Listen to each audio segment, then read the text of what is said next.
Pause up.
As high hassle.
fucking liar, dude. What a fucking Weasley little liar, dude. What a fucking Weasley little liar, dude. Holy shit, dude. Fuck it. I'm saying it.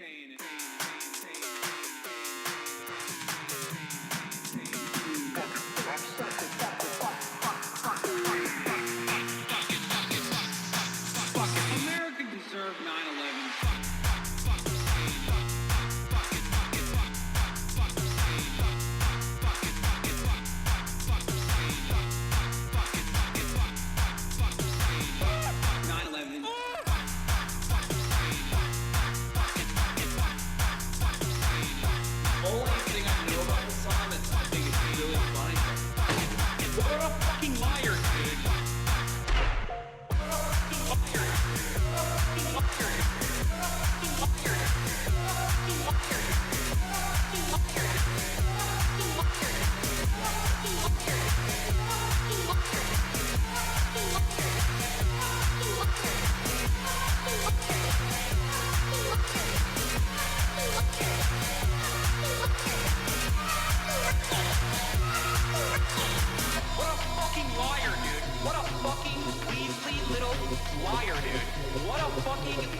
What's going on, everybody?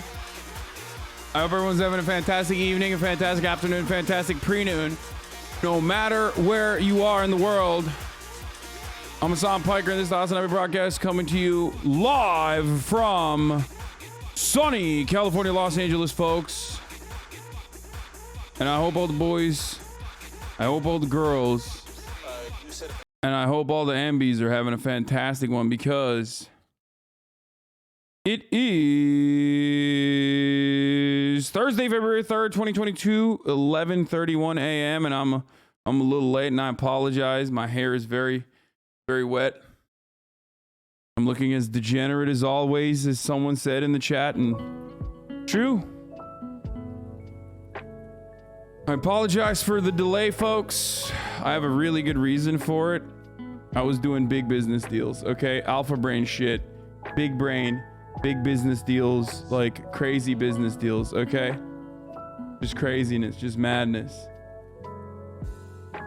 That's what it was.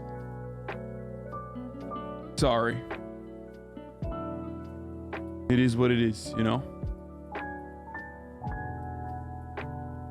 Let's go. Neck beard out in full force.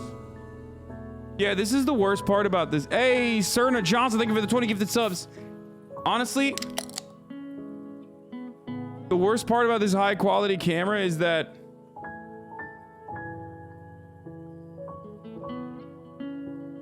it shows my neck beard. No, it's not about voiceovers, but it's similar to a voiceover and very cool. I will not tell you what the big business deal is yet, though, obviously. Anyway, folks, lots to talk about, lots to cover, lots to say. Do you remember me yet, Hasan? Especially with respect to, you know, the personal news. Now, first and foremost, this is part of the broadcast where I tell you a little about my personal news. You guys already know this at this point, you know what I'm saying? And personal news wise, I started watching Expanse, the Expanse. West Elm Jesus says we know it's merch. No, it's not. It has nothing to do with merchandise. I keep the quality at 140p because I can't stand how hot Hasan is in HD. Sag. Wait, really? I feel like I look like shit. Thank you. In high def. But yeah, no, I started watching Expanse, dude. Holy fuck. It's not an anime, no. Bro. where was the show hiding? Like, it's so quietly dominant. It's just so good. It's probably one of the best, like, might be one of the best sci-fi shows I've ever watched in my entire life. I'm not even kidding. Like, it's a show they put together with, like, literally some of the best, like, Looking good, Hassie. villains, secondary actors, you know what I mean? They basically put like all of the if you've ever seen like a side character in a show that you were like, I like that guy, that was a cool guy, they're in Expanse.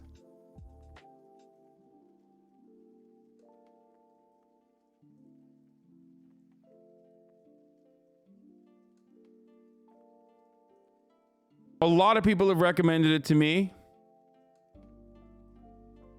I know a transhumanist who literally bases his entire philosophy and ideology on Expanse. Okay, well, anyway, it's fucking sick, and I love it.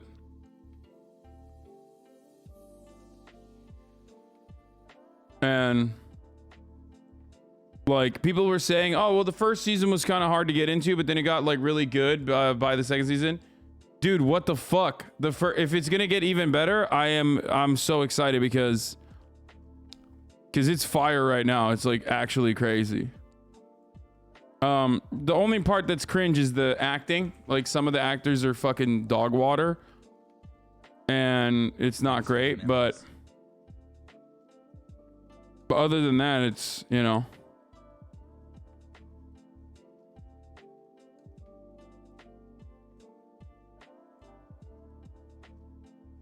It's wild that it gets way better. Anyway, so that's what I've been watching. You know, I caught a little bit of Pokemon's. I'm probably gonna finish that up. I'm gonna wrap up the Pokemon saga today, hopefully, because I know that there's a lot of people who like people just like, some people can't get enough of it, but some people fucking don't like it. That's part of the reason why like single player games are great, because like you can rip through them in like 4 to 5 days, you know what I mean? And then after that you can move on to new things. Like Sifu's coming out. I'm very excited about that game. Dying Light, a lot of people are saying is not great. What's your favorite Grateful Dead song? Oh, right, you don't have one, poser. Okay, Derek. Mike over here acting like a fucking Derek, dude. Look at that. Look at this man acting like a fucking MasterChef Derek. I am very vocally not a Grateful Dead fan. Like, I'm so vocal about it, but they got really cool fucking shirts, like straight up. And this is Online Ceramics. I've been to a Grateful Dead concert. I've hung out with John Mayer. I know Bob Weir's daughter. Not a fan of Grateful Dead. It's just like, I have many different connections to Grateful Dead. We used to be managed by the same manager, me and Bob Weir. Can't name you a single song. Also went to the concert and I thought all the songs were the same. Just saying that, you know, but I do love Online Ceramics. Shouts out if they're watching. But that's it.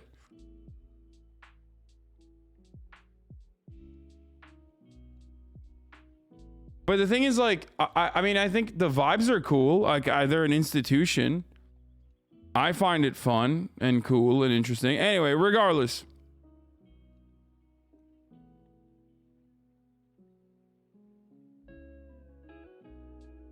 I had a nightmare that my mom left my dad for Steven Crowder, even though we bond over clowning on him. What the fuck? Bob Weir married a 17-year-old when he was on tour. Things were different back then.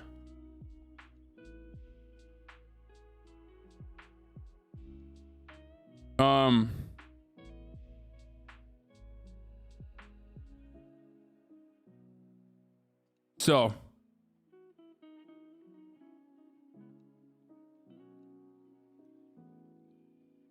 no, the baiting killed the gaming. No, the baiting has not killed the gaming. Anyway, let's dive right the fuck into it, though. Other than my takes to become 100% dog shit. Hey, Osman, a good video for the vibes of Donbass. Solo through war-torn Donbass. Didn't we watch this before? Number one Russia boo on the What's planet, your bald and favorite bankrupt. Expanse? Anyway, I had a dream that I was showing my mom your stream, but then I turned it on. You were showing your chat cum sock. I'm pretty sure we did watch it. So yeah, America killed the ISIS leader, and they did it literally in the most like America way possible, where they fucking murked the entire family of the ISIS leader, and they're saying that he actually blew himself up. Now, witnesses on the ground give different reports on what actually ended up happening versus what the American government is claiming that happened. It's like most of the children and women died. Like it's just mostly women and children dead, the ISIS leader dead. I can't wait for the next one, you know. ISIS leader one murder was so good, so poggers. Where's the next one? You know what I'm saying? Like, thanks for all the memories, Hasan. it's always. And, you know, hella fucking kids died, dude. It's crazy. Yeah, 13 civilians, including 6 children and 4 women, were killed in the process. 12 months And they said it was a secondary explosion. Do you guys remember where that comes from? Anyway, we're going to talk about that. We're going to talk about all that. We're going to talk about all that. Personal news-wise, I worked out this morning and I fucking feel great, okay? Let's blast off. I'm blasting off quickly today. Fuck it. YOLO. Let's get right into the news. I worked out. I feel good. My whoop showed me sleeping 5 hours last night. And yet I still got like almost 2 hours of deep sleep, 1 hour of REM sleep. So I don't know how. I guess I'm fucking the best at sleeping efficiently. You know what I mean? It's crazy. Like, it's just actually crazy. The whoop's constantly like, dude, I don't know how you do it. You're a G. You're a legend. It's weird. You know, really weird stuff that my whoop band keeps saying, like, we've never seen a quirked up white boy do it like you do. Okay, you're the most efficient sleeper on the planet. I knock out, dude. It is pretty funny though. Maybe because I just like work myself to the fucking bone or something. I don't know what it is, but like I literally knock out like this. I will. I'm the type of dude who just like runs into bed, jumps up, and the moment that my back touches the bed, I'm sleeping. Like literally, just it's so weird. I just go, "Huh!" And then I fucking wake up in the morning at like exactly at like 6 a.m. exactly on the dot. I don't know. Are you sure you updated your firmware for it? I did, yeah. Tracking my workouts have been good too. I got a 9.7 out of functional fitness today. I had a dream you and me went to haunted house, but it was actually haunted and you split up like a doof and got your head stuck somewhere, but I couldn't help you. Cheers. You know? I did a fucking crazy workout. You spent 45 minutes at 60 to 7% of your max heart rate. This is 12 more minutes than you typically spend at this heart rate zone during functional fitness. You know, I worked out for like an hour and a half. 557 calories burned. Average heart rate 127, 124. Maximum heart rate was at 170. So, what do you typically work out as? I mean, I do whatever my trainer fucking gets me to do. It's kind of fun.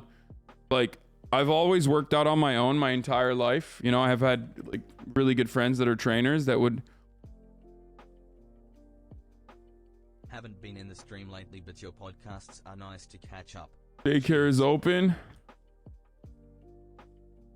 We're talking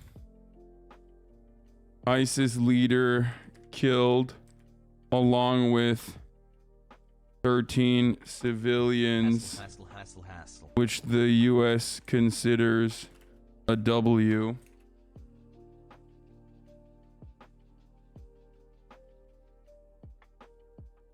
Of course.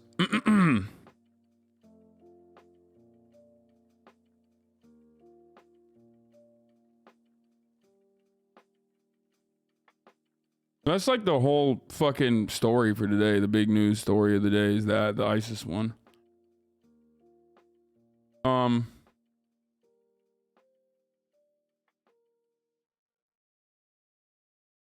know. I had a nightmare that my landlord sent hitmen to shoot me. What?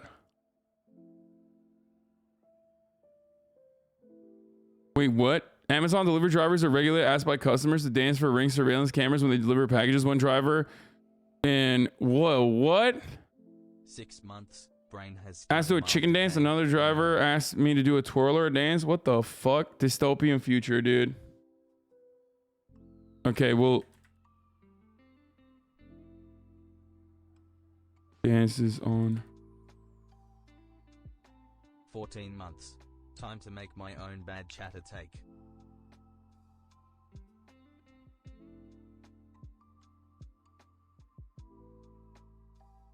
Winter Olympics.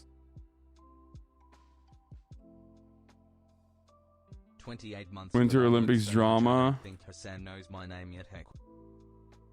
MasterChef. Wallahi. We got it all. Get in now.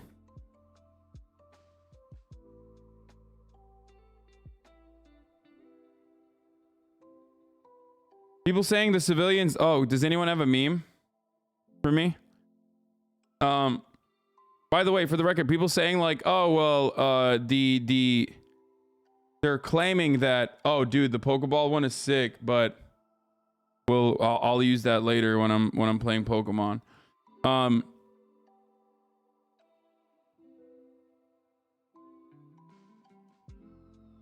Yeah, we'll talk about this in a second. The Expanse was canceled and Daddy Bezos saved it. It's a great story. You should look it up. What do you think about Romania? I don't think about Romania ever. I remember when I originally saw this shit that it quickly turned obnoxious, but yeah, we'll talk about Jason Van Dyke too. 11 months THX hassle. Dude, oh, the other thing I watched last night. The other thing I watched last night was the fucking NFT folding. The NFT video by the folding guy. And dude, it's incredible. Like, it's so good. And for the people, Wallahi means no. We all know, chat. How dare you? How dare you disparage? I'm using Allah in my. I'm swearing to Allah that I will be watching, and you're over here fucking acting like that doesn't mean anything. Does anyone have a meme for me or not? I'm gonna die. Okay, I'm dead now. No memes. No memes. I'm just stealing it from OKBUDDY, which we will be going to today as well. I haven't fucking gone to OKBUDDY in too long. I've actually been going on OKBUDDY on my own on my off time because it's fucking really good.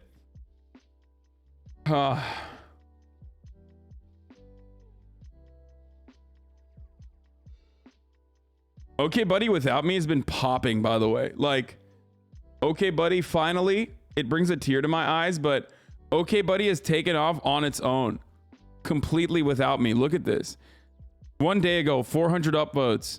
One day ago, 100 upvotes. You know, these are like fucking memes from 2 days ago with like 200 upvotes on its own, 500 upvotes, 2,000 upvotes from 3 days ago. Like, shit started to finally fucking take light, you know? Oh, this is sick. Okay, I'm gonna use this one. And I'm a nurse and I deal with the sleep just fine. So I'm really fucking proud. I'm really proud of the OKBUDDY memers. I'm really proud of this community for finally, like, you know, putting legs on the memetics without me.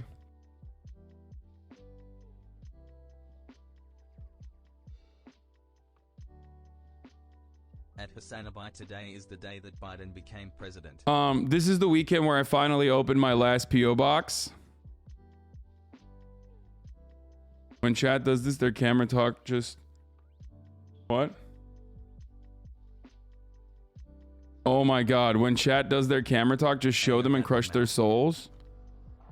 That could have survived.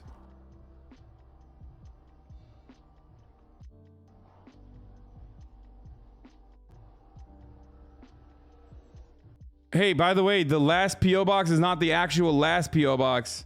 weirdos.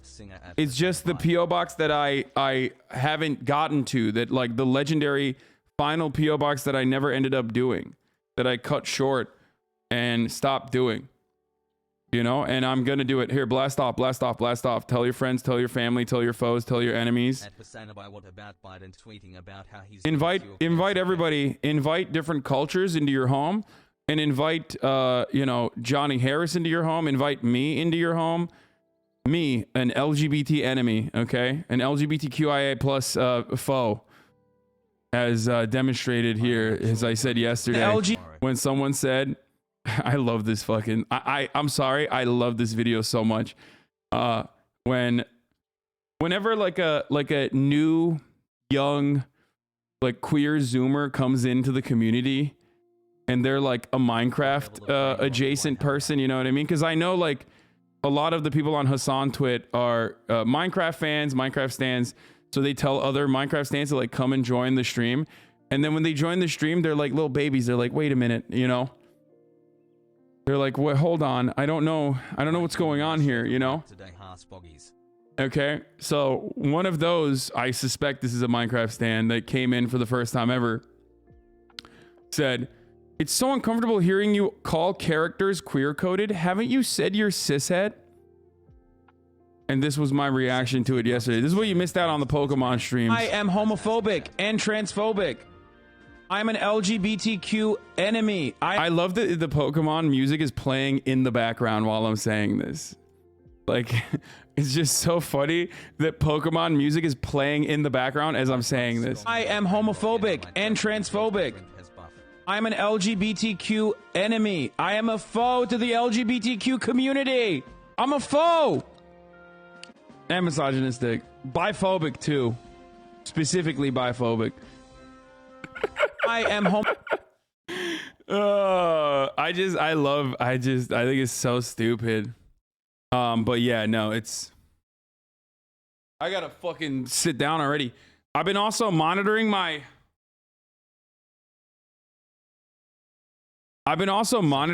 like activity, my daily activity, my daily like, yeah, specifically biphobic.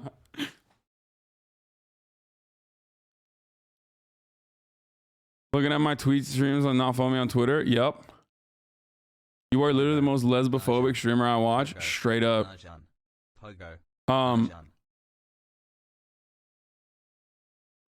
You would have been the most biphobic person in the 1950s. What even happened during that clip? Oh, it's just like, you know, someone who is like not very like aware of the vibes in the community when they come in, and they think like, you know, it's, oh, this is, you know, this is frustrating me. Like what you're doing is frustrating me. It's, you know, you're making me uncomfortable by saying like a character that is 1000%. And I will literally fucking die on this hill. First of all, Pokemon is probably one of the gayest games I've ever played. Like there's literally fucking trans colored like trans pride colored characters, okay? That's not an accident. These motherfuckers know, okay? Obviously Nintendo was like founded in, you know, 1748 or something. Like Nintendo is older than America as a nation, so obviously that company is not going to openly be like, nah, we're gay as fuck, bro. But it's very obvious that they are gay without saying that they're gay. You know what I mean? Like it is literally one of the gayest games I've ever played.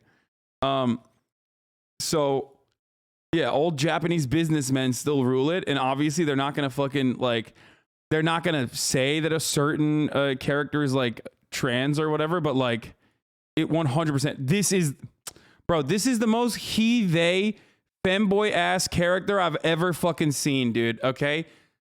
And I said like, someone said like, oh no, Melly's pronouns are he, him. And I was like, fuck no, dude, this is a he, they ass. This MB's got the most he, they Bussy in the entire fucking universe of Pokemon. Okay. Literally a JoJo character, straight up, like the most he, they. So I said like, I said something along the lines of like, you know, I said this is a queer coded character, you know, which is like the PC way of saying this character is gay as hell, right? And they're literally not gonna say that. Like I don't think they're gonna say he, they, but this is a he, they ass character. This is a femboy, okay? Yeah, he, they, them. So, so someone was basically saying like, oh well, I feel so I feel so uncomfortable. I feel so uncomfortable about this. I posted your incel. Are you fucking kidding me? I posted your incel clip to TikTok and it's kind of tricking Zoomers. Hasan is the perfect dude to out of context clip. Guys, I think he hates women.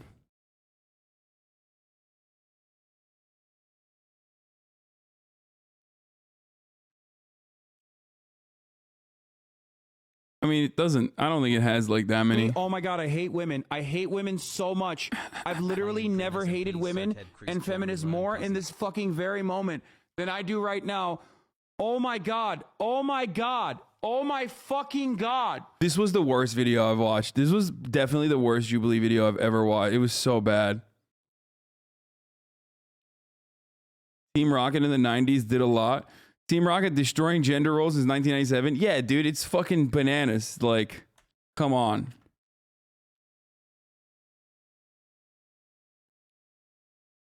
I mean, peep the choker, end of story. Thank you. Thank you. Like, there is, dare I say more? Come on. Come on. These motherfuckers walking around like they're a Twitter sex worker, okay? Posting on Femboy Fridays, okay? Constantly femboy posting. And motherfuckers in the chat are like, oh, I don't know about this. I don't know. Oh, I don't know. It's not even a choker, it's a collar. Straight up. Anyway, what is this? This is an election-winning Dem message, by the way. President Biden thanks Senate minority. Ugh, this is so annoying. Let's go himbo. Let's go himbo. What's wrong? Oh, this is awesome. Okay. That's Azan's femboy made. Yeah, straight up. This is the best Sylveon meme. Do they have any idea how many of these are getting slaughtered every day to make your political flags? So much for the so-called tolerant left. 15 poggies. Okay, we're done with the Pokemon memes for now, but so that was the reason why that rant, or well, not even a rant, it was just like memeing, saying, you know, I'm homophobic, I'm transphobic. Time to get drunk and watch Hasan.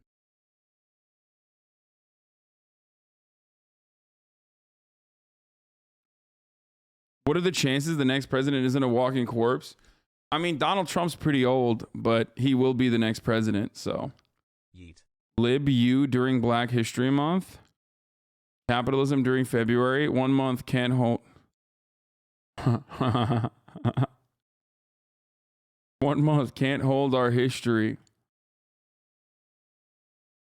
I can't believe that Nancy Pelosi bought this t-shirt for every single staffer. It's wild. Every single Democratic staffer is rocking this. Straight up. AOC shitting on capitalists. That's fun. I would like to see that. I would like to watch that. Dude, there's so much to cover. All right. Yeah, unlike Nolan, God knows about the latest digital technology, does not deny it, and is constantly creating new visions. Here is Hideo Kojima shitting on Christopher Nolan. Director George Miller in Japan. He's only known as the guy behind Mad Max. In the 90s, he revolutionized the video industry by using digital technology to add mouths and facial expressions to live-action pigs and Babe. Many copycat commercials and music videos were born. The full CG Happy Feet is also wonderful. God uses both analog and the latest digital technology. God, I love Hideo Kojima so much, dude. Holy fuck. I love him so fucking much. Anyway.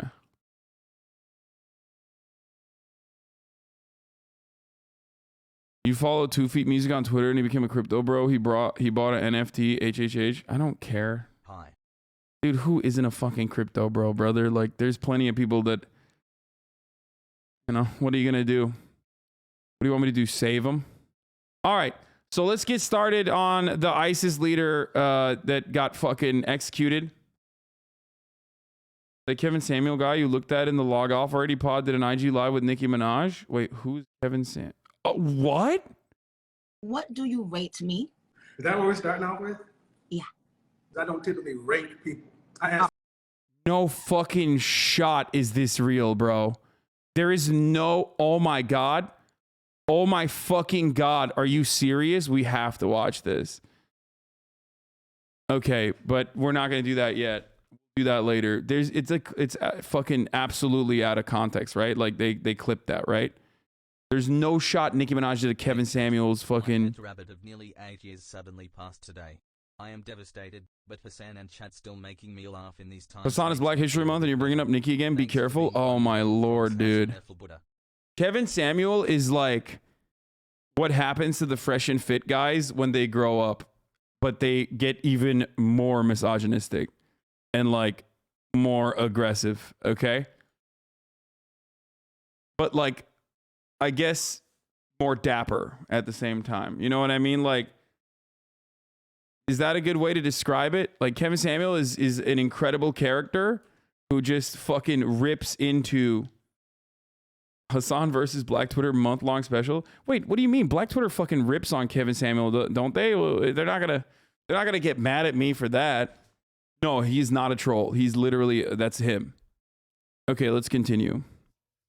Operating on my orders. So, Last night, operating on my orders, the United States military forces successfully moved a major terrorist threat to the world, the global leader of ISIS, known as Haji Abdullah. He took over as leader of ISIS in 2019 after the United States counterterrorism operation killed al-Baghdadi. Since then, ISIS has directed terrorist operations targeting Americans, our allies and our partners, and countless civilians in the Middle East, Africa, and in South Asia. Haji Abdullah oversaw the spread of ISIS-affiliated terrorist groups around the world. I love that the auto caption thinks Haji is like not a name, but also a slur, because it is used as like sometimes, like it's like an old school post 9/11 slur against like Muslims. Is like, oh, you fucking Haji. I guess, right? So it thinks it's a fucking slur. That's pretty funny. Anyway, let's continue. After savaging communities and murdering innocents. He was responsible for the recent brutal attack on a prison in northeast Syria holding ISIS fighters, which was swiftly addressed by our brave partners in the Syrian Democratic Forces. If the U.S. made up an ISIS leader and said they killed him, how long could they get away with that, says Ryan Grimm. Now, the reason why Ryan is asking this question is because it is a very strange, okay, very strange that we have these like, I love American foreign policy because it's always like this guy that we just murdered, that we also ended up murdering like, you know, an entire fucking family of like children alongside this guy is the worst terrorist. Like he's the terrorist that like other terrorists are learning how to terrorize from. Like it's always literally just like this guy. Now, I'm not saying that motherfucker that got killed is like a good dude, okay? I don't know at all. I have no opinion on his background. But what I do know is these homies come out of nowhere, okay? Like there's always a new alpha Pokemon that America seems to find and kill to do this. Look at us. We did that again. Okay? We fucking did that. We did that again, dude.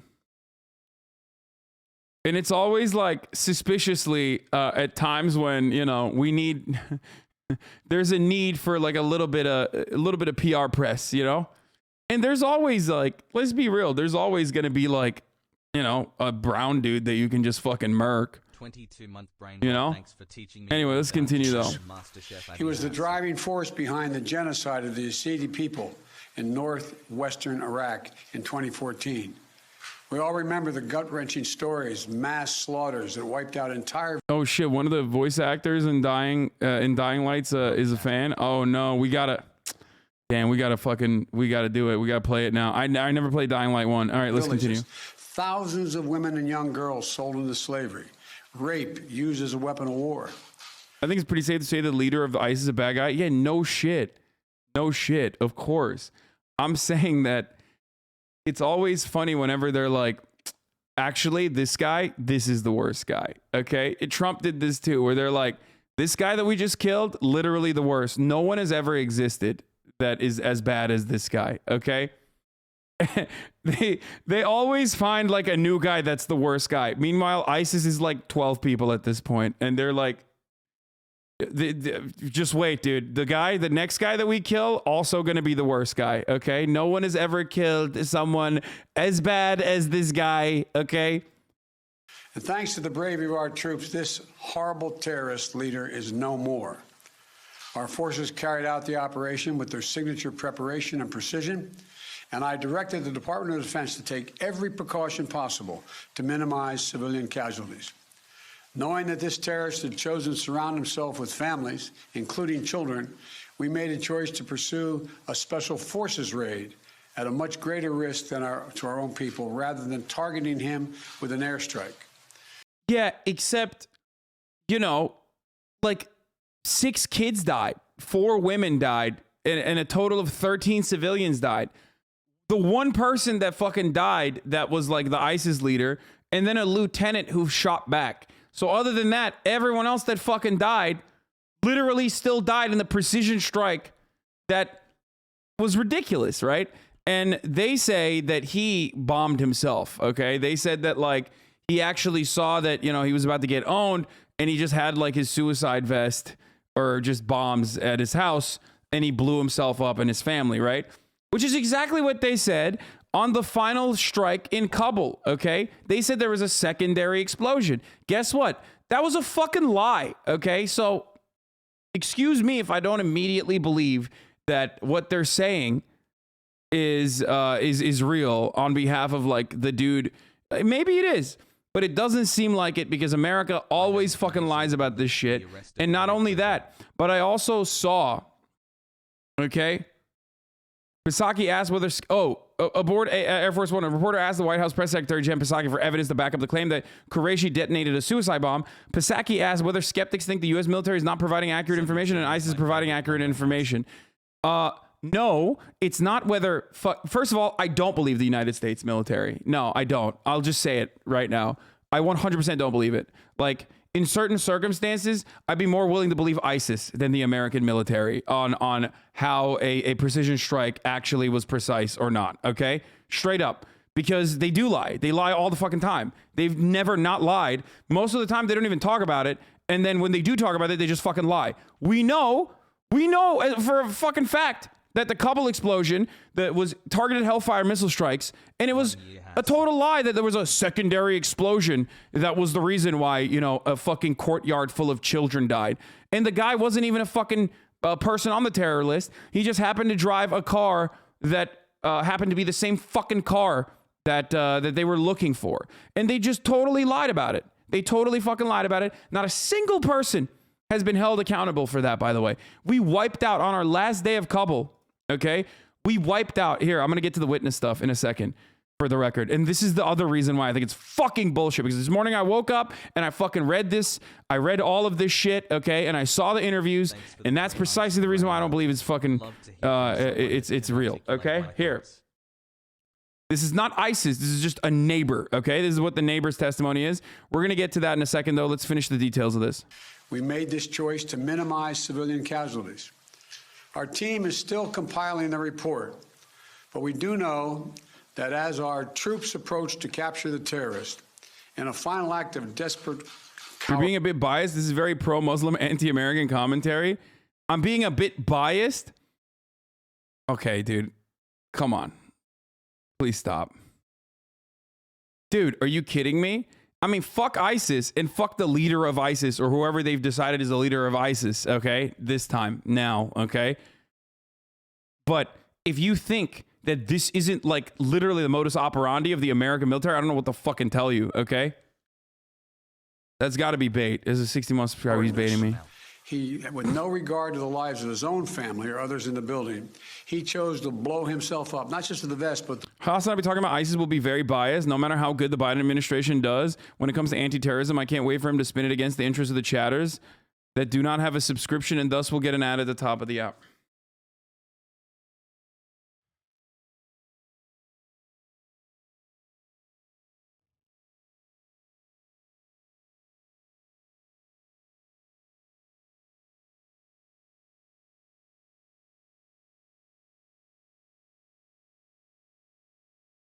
The fucking funniest part about that is that motherfucker is like not even a sub, okay? The dude that baited me into the fucking oh my god. Okay, dude, yeah, this is a half day, boys. This is a half day. Stream's over, okay? That's done. It's done. We're done. We're done. We're done. We're done. We're done. We're done. We're done. That was too early in the fucking day to do this to me. Fucking gray name Andy over here, dude. Oh, holy shit. You are in the business of coked up, quirked up JSOC operators? Yeah, this was a good stream. We're done for the day, though, I think. Oh, fuck. Let's be real. Probably ban that person for baiting, and that's their sock account? Yeah, most likely. That was a precision strike. That was a lethal targeted strike. Also, if you want to fucking, again, avoid the lethal and precise targeted strike of the top of the hour ad break, all you need to do is subscribe. You can do that for $5, or you can do that for free with a Twitch Prime, that is. Or if you're lucky, you get gifted a sub like by Geese Mank, who just gave 2 community gifted subs. Here's the 1 minute ad break now. Okay? That was lethal aid. Let's go. So, let's continue. To blow up that third floor rather than face up to the vest, but to blow up that third floor. So he's saying, he, with no regard to the lives of his own family or others in the building, he chose to blow himself up, not just to the vest, but to blow up that third floor. I just straight up don't believe this, okay? Sorry. Like, do I believe that this is the new leader of ISIS? Maybe. I don't know. Probably not, but who cares? Like, probably a bad dude. Do I believe that he blew himself up? No fucking, no shot, okay? What is this? Charlie replied to your dying light. It absolutely bonkers, bro. Most fun I've had in a video game in a while. Damn, hella people like it, huh?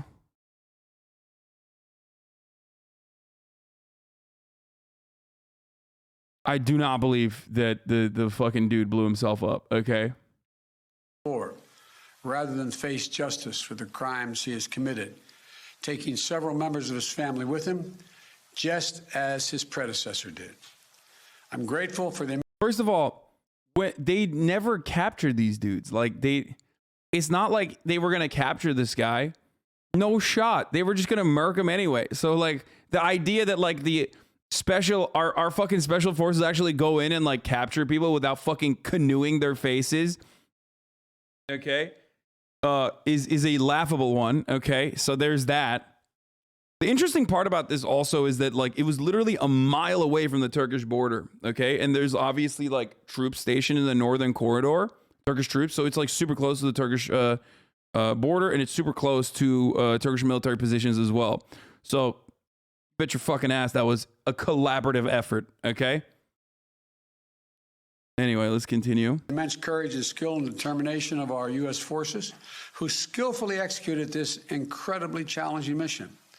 The members of our military are the solid steel backbone of this nation, ready to fly into danger at a moment's notice to keep our country and the American people safe, as well as our allies. And I'm also grateful to the families of our service members. You served right alongside these soldiers and sailors, Marines, Special Forces, the loved ones, giving them the strength and support they need to do what they do. What? It's illegal for Biden to lie about what happened, though? So you are wrong. It's illegal for Biden to lie about what happened? Yeah. The American president has never lied about military operations. Service members and their families, we're forever grateful for That's a good one. Do for us and we owe you a debt. Thank you. We're also aided by the essential partnership of the Syrian Democratic Forces. I want to commend our dedicated intelligence community, the Department of Defense, and members of our national security They team. they can always kill Daesh leaders, but they only really do it for political purposes. Yeah, like these guys, they know exactly where they're at. They know what safe houses that they're hiding in, okay? And they just like wait for the most opportune time to just wipe out a city block and then fucking dab themselves up and be like, hoorah, we're still doing it, baby. Meanwhile, this dude is just like jerking off the hentai in some fucking random like Syrian apartment where he lives with like his wives and his children and shit. You know, he's not a good guy, don't get me wrong. But like the idea that like, oh man, we really found this guy that we were looking for a while now. Like, get the fuck out of here, dude. That's so stupid. Oh, that's so stupid. It's pretty funny to think like it just, you know, this is not okay. Let's just continue. Throughout the government, whose meticulous and tireless work over the course of many months ensured that this mission succeeded. This operation is testament to America's reach and capability to take out terrorist threats no matter where they try to hide anywhere in the world. I'm determined to protect the American people from terrorist threats, and I'll take decisive action to protect this country. And we'll continue working with our close allies and partners, the Syrian Democratic Forces, the Iraqi security forces, including the Kurdish Peshmerga, and more than 80 members of the global coalition to keep pressure on ISIS to protect our homeland. We remain vigilant. Damn, bro. No fucking shouts out to the Turkish forces. Like, I see you, Biden. Prepared. Last night's operation. I see you, Brandon. Took a major terrorist leader off the battlefield, and it sent a strong message to terrorists around the world. There's 0% chance that like this was not a fucking coordinated. Because the area that he's doing this. The area that they're doing this is the northern Syrian corridor, which is like right on the border of Turkey and Syria, which the Turkish military now controls, right? Remember, like they went in and they took over all the towns and they've like assumed control of over all the towns. And that was like a big fucking, there was big drama there as well.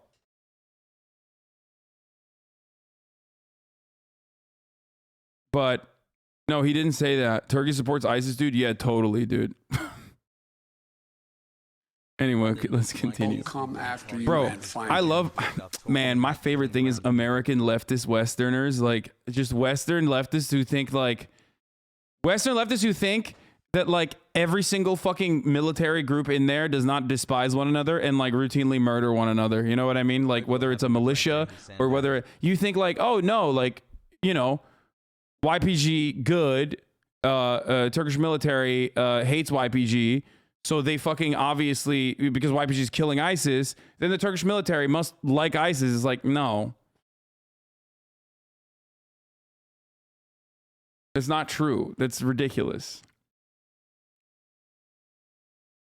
Like, anyway, let's continue. Once again, today, we continue our unceasing effort to keep the American people safe and to strengthen the security of our allies and partners around the world. If you don't believe Turkey supports ISIS after both Baghdadi and this guy was taken out, Baghdadi and this guy was taken out in Turkish occupied areas, lol. Dog, what do you mean? Pakistan, the fucking Pakistani Annapolis had Osama bin Laden living down the street. If you think that America is unaware of where these people are in like controlled territories, I don't know what to tell you. If you think that America is able to do special operations without the previous know-how of a country that is a NATO country that they are aligned with, that they totally give the fucking go-ahead on like numerous other instances. If you think that America is like operating without letting Turkey know that they're going to go next to a military position, okay? Next to a fucking military position that's like in Turkish controlled territory in the northern Syrian corridor, and you think that like Turkey did not know about it ahead of time, I don't know what to tell you. These countries collaborate with one another regularly. That's why it's fucked up when America promises the Kurds a nation state and then fucking leaves them to die in the hands of Turkish military, because the Kurds on the ground know that the American government is going to absolutely fucking let them go and absolutely fucking allow Turkey to roll over them. Of course, the Turk trying to shift blame after a Kurdish USA raid took out the ISIS leader in Turkish occupied territory. Wait, what? You think I'm pro ISIS or something? What the fuck? Are you insane?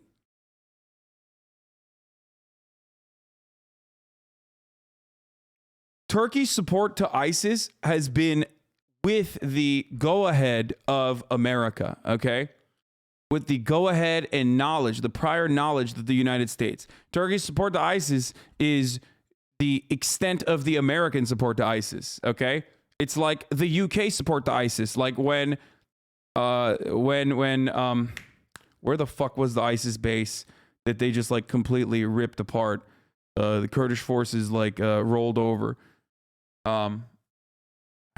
Fucking the city, the main, like, I don't think it was Mosul. No. Anyway, listen, maybe it could have been, no, it could have been, no, it was Raqqa. I think it was Raqqa. When they went into Raqqa, okay, when they went into Raqqa, British special forces offered logistical support to ISIS fighters and family members of ISIS fighters to retreat, okay? They literally fucking shipped them somewhere else. These guys are, this is something that is, you know, it's something that happens regularly.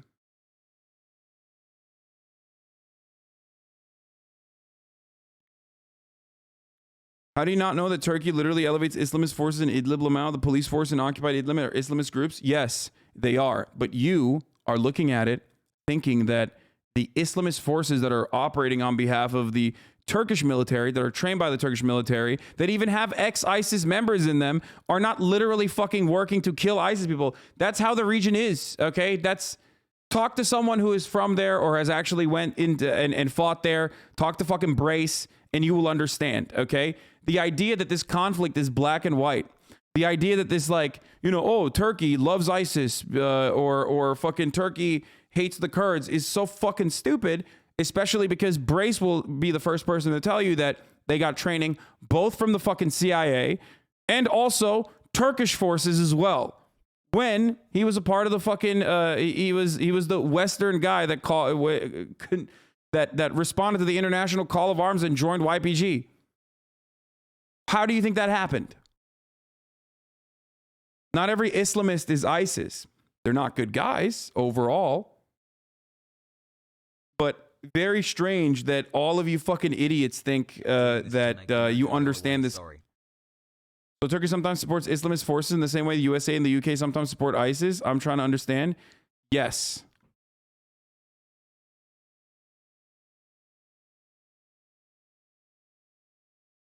Son keeps touching his hair. Go off, King. Thanks. 3 months. No brain rot. When brain rot? Anyway. American libs try to out knowledge on actual Turk on Turkey speedrun impossible difficulty. Damn, we got an Erdogan fanboy here. Wait, you think I'm an Erdogan fanboy? Are you fucking insane? I can't even go back to Turkey, dumbass. What the fuck are you talking about?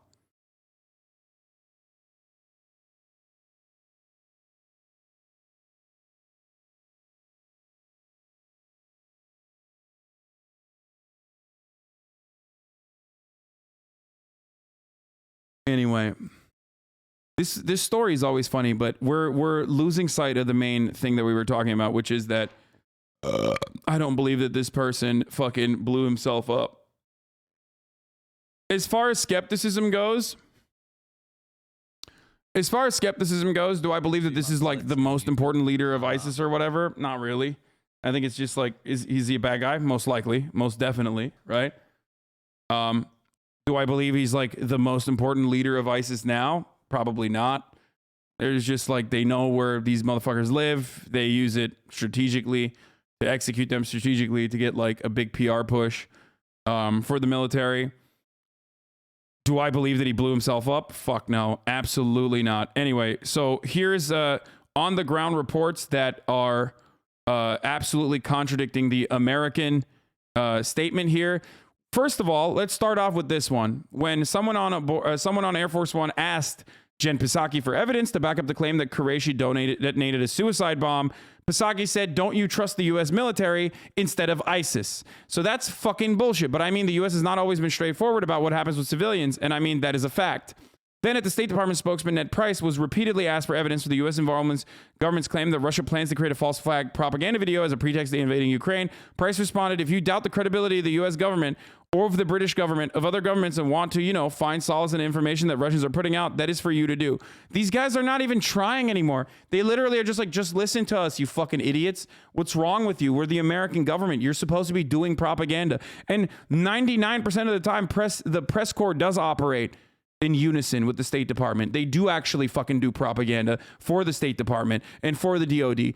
But for some reason, the lightest of fucking pushback causes these entitled dickheads to just be like, you don't believe us?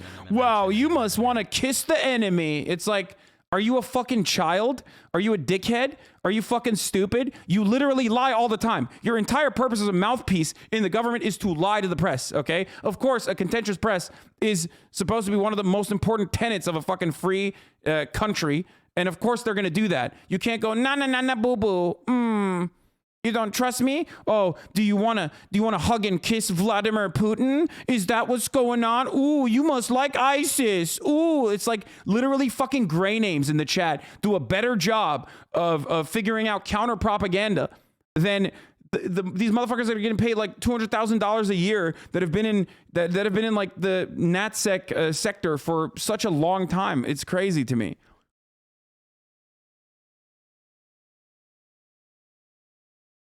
Why the fuck would anybody ever trust the American government especially on this issue?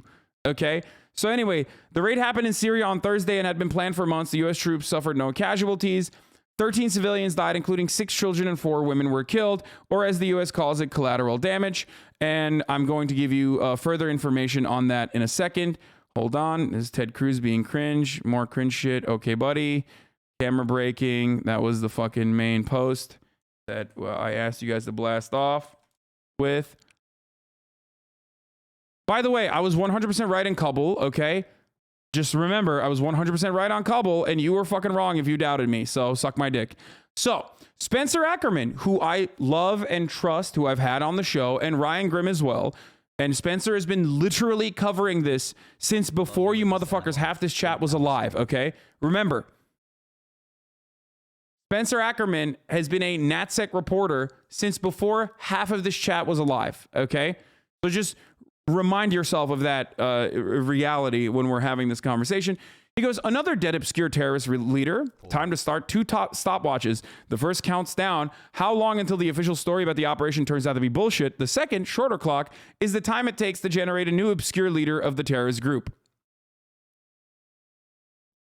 Okay. Here is a little bit of translation from the actual fucking convo here. Okay, so this is the photo. Images circulating online, I won't reshare them, show a number of dead children as well as a bearded man. Much speculation as to his identity. This AFP picture also shows the roof, the top floor of the building where the tenant's sister and child apparently lived, destroyed. The New York Times quotes an anonymous senior American military official. This is important. Stories like this are very important for you to understand. Why are they very important for you to understand? Because the gray lady, okay, the paper of record, the New York Times, the New York motherfucking Times, works in unison with the Pentagon, okay? Here is how they do it. Here is how they get you to believe it. These are not just like, these are the people that are creating the news, okay? I need you to understand. ISIS guy dies, big baddie. We beef up how big of a baddie he is, and then we obscure the details of how he was killed, okay? So, remember that. This is really, really, really important, okay? So the New York Times quotes this anonymous senior American military official. Wow, interesting. Is that how you fucking do? Is that how you do journalism? You just like fucking protect your source in that situation, which is a senior American military official, saying an explosion inside the house was likely what caused the target blowing himself up. So the reason why I have a interesting relationship with media in general, specifically the New York Times, for example, is because this is the outlet that does this propaganda, but that's also the same outlet that also did the fucking investigative piece that blew the lid on the Kabul bombing on the last day where the American military forces were retreating, right? Remember in Kabul where America tossed lobbed Hellfire missiles on a fucking, on a courtyard where they ended up murking a dude that worked with like NGOs and shit and his entire fucking family of little babies, remember? And then remember how they lied about how that was a secondary explosion that also occurred? In that situation, they said there was a secondary explosion that wiped out the family. Oops, collateral damage, right? And I told you that it was sussy as fuck. And the New York Times did an actually really good job about the investigative reporting there, where they, well, this is not what I'm talking about though. They actually were the ones that they did a video investigation about the guy who was delivering water to his neighborhood when he was fucking executed by the American government. Yeah, they said they thought he was a terrorist when he was just simply delivering water. And then they lied and said there was a secondary explosion that caused people to fucking die when that wasn't the case either. And the New York Times did really good coverage on it where they, wait, what the fuck? Why can't I just like avoid this? Okay, there it is. No U.S. troops will be punished for deadly Kabul strike. Pentagon chief decides. Yeah, exactly. We investigated ourselves and found no wrongdoing. So it's the same shit, like the same situation as flex. You were so fucking biased. It's not even funny. The alleged drone strike sized hole left by ISIS leader after killing himself and several civilians without killing any special forces members was completely legitimate and should not be questioned at all. Yeah, exactly. Dude, come on, bro. Just because it looks like it was a fucking drone strike shaped hole does not change the reality that the American government is telling you something and you should definitely listen to them. Anyway. Even worse, the secondary explosion was said to be a bomb that was in the innocent dude's car. Yeah, they lied. They fucking lied. They literally lied about that. And they will continue to lie about shit like this because, you know. Anyway, big pinch of salt, obviously, in Kabul, August 29th drone strike. They said there was a clear secondary explosion. That was a fucking lie. Remember I said that was sussy. People said I was like fucking pro-terrorism even back then. You know, classic stuff. I was right. Everyone else was wrong that doubted me. So just remember that. Biden announced the raid killer as the leader of ISIS. Okay. And then the official tweet from Biden, who's expected to speak later. Think it may become a talking point that the location of the house was only a few miles from the Turkish border. So that's where, like, there's a lot of Turkish military presence in this region. This region is technically now, like, functionally controlled by the Turkish government. The northern Syrian corridor is, like, controlled by the Turkish government.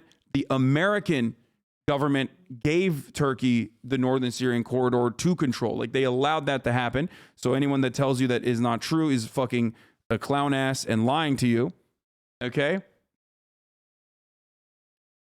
For more on exactly what happened during the raid, this fascinating interview with a woman who allegedly lived in the same building. If you look carefully, the picture above, it's actually 3 stories, not 2. Quick translation below. Apologies for the mistakes. I watched the interview as well. She says the planes came around at 1 a.m. There was a 1st, 2nd, and 3rd floor. They were shouting that we needed to get out of the house, men, women, and children, and that we would be killed if not.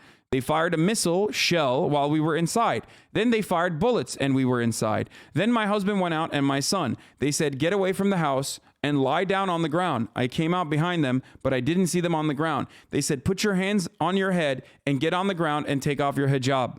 I was very scared. I couldn't tolerate it. Then I took my children and get inside. They said, you will die, you will die. Wow. Then they threw a missile inside, a second one. My husband said they want to destroy the house. Khalas, let them. Don't move. I went out. They took the kids from me directly and searched me and handcuffed my hands behind me. They took me over there under the tree. This is an interview that she's doing with like a local news, like an Arabic news station. Okay. The neighbors were there as well. They hit my husband and hit my hair.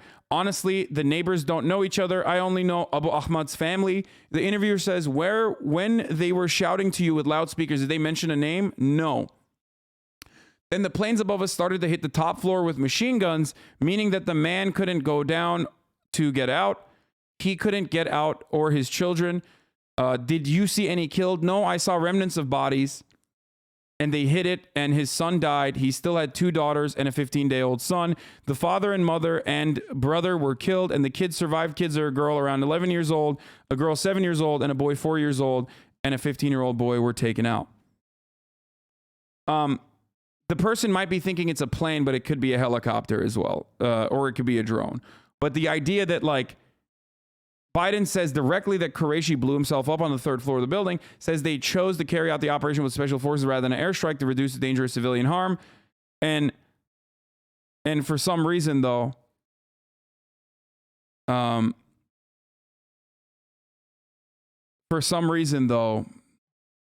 weirdly enough, the person on the ground that's giving an interview is saying that that's not what happened. They didn't mention that, like, you know, someone blew themselves up, and they're talking about missiles being lobbed into the fucking building.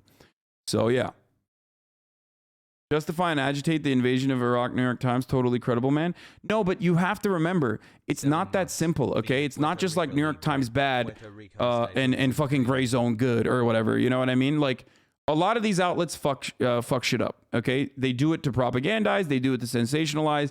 They do it because they have, other points of view. But the New York Times also does good reporting as well, as I mentioned. So they are the ones who literally take the fucking State Department propaganda hook, line, and sinker and report it to you, okay? But then they're also the ones who were part of the reason why they cracked the whole Kabul story wide open. DOD spokesperson was grilled repeatedly about civilian harm, seemed to admit U.S. forces shot accidentally 1 child on the 1st floor. And finally, hopefully, the images released by the DOD showing the house before and after the explosion, allegedly Qureshi blowing himself up.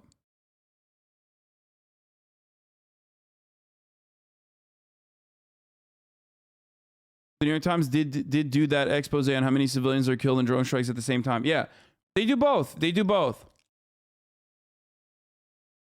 Does the American government think they can get away with this and lie because of 9/11? What do you mean, dude? The American government... Okay, here's the interesting part that I will tell you. This is a sign of progress.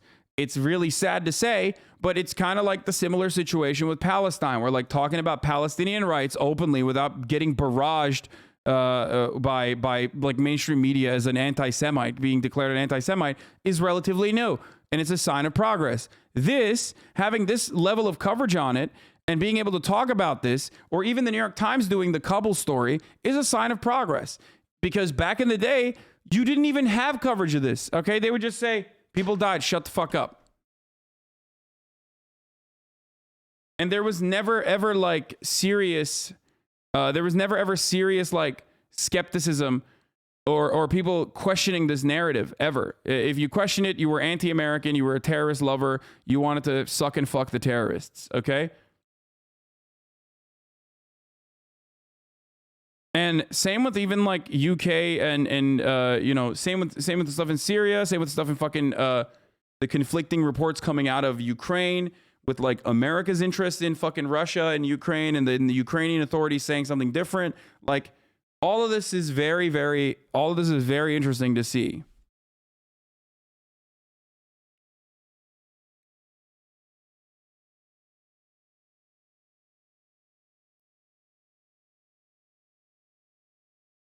Here's what the New York Times says at the bottom of their story. Given the fluid nature of early reports in a complex raid like Thursday's operation, the military's initial version may be incomplete. Accounts of other events have at times turned out to be contradictory or sometimes flat wrong. Yeah, I wish they exercised that same level of skepticism instead of fucking putting in exactly what the fucking, what the high-level military official had said, okay? And not only that, but also, dude, the Daily today released a fucking video on is ISIS back while this fucking military operation was ending. Like, Before the fucking bodies were cold, the Daily was already crafting a fucking narrative that is basically like playing a secondary role in justifying these sorts of strikes against people that we have declared to be like big baddies. Okay? So that's weird. That's fucking really weird, man. The timing on that is really, really fucking weird.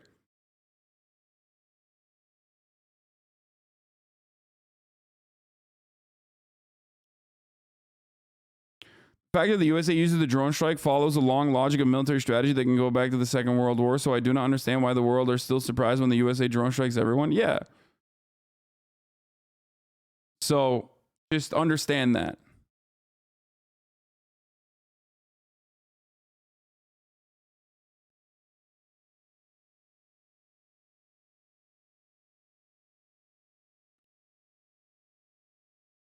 New York Times saying witness contests the U.S. story. He heard an explosion that he thought was a missile fired at the house and heavy gunfire.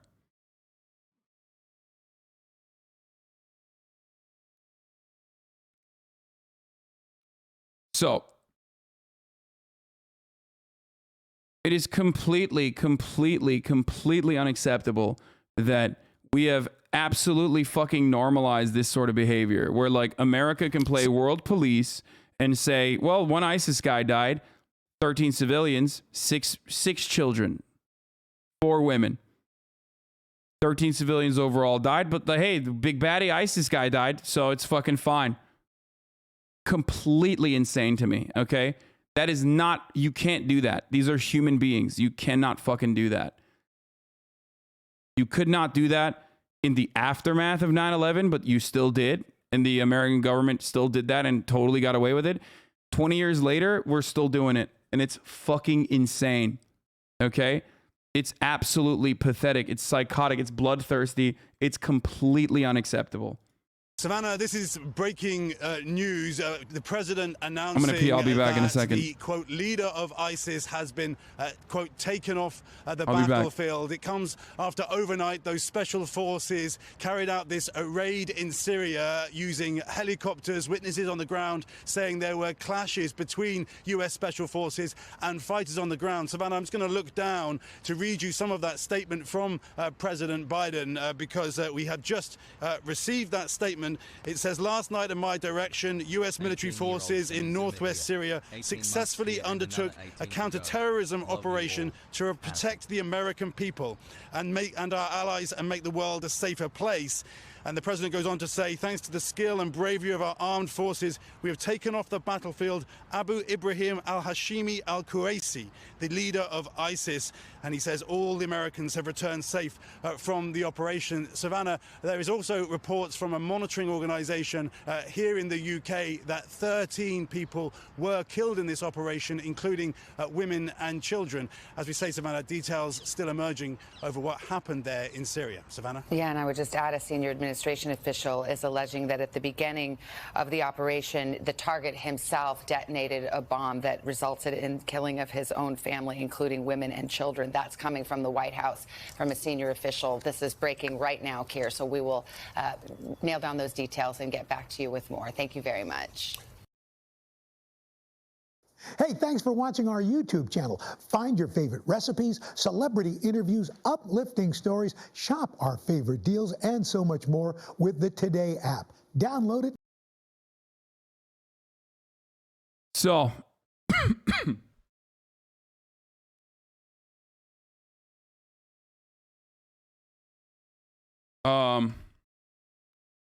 uplifting stories, yeah. Do you want more uplifting stories like this one? Look at this deranged tweet from the children.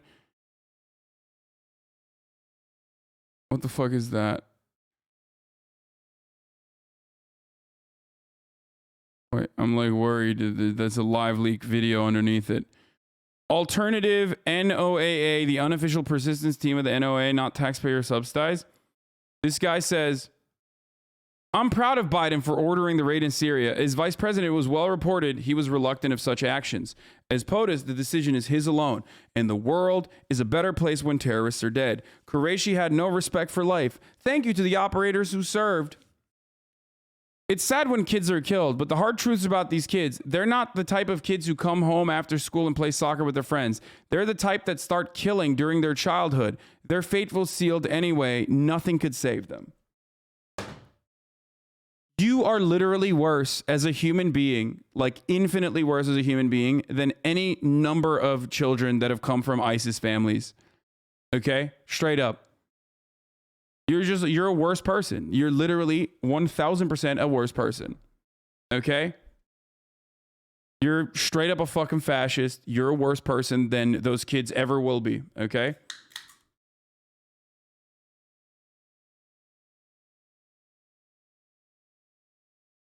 Like, this guy's a terrorist. What the fuck is the NOAA?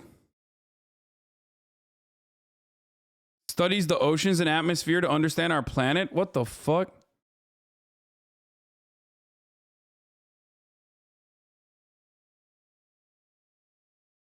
Yeah, I mean...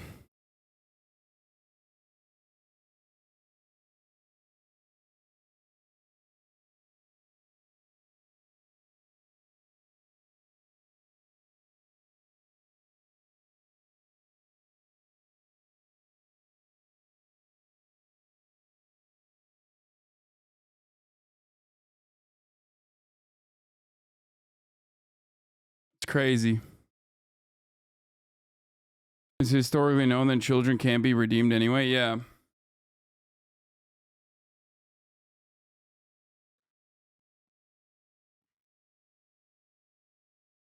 How the fuck do people like this spawn? Delicately.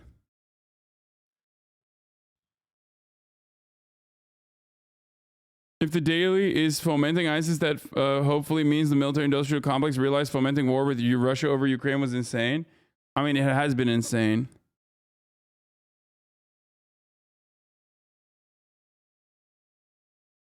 Imagine if, say, UK killed one ISIS guy and 12 Americans in the US, it would be a different tone on these sick people.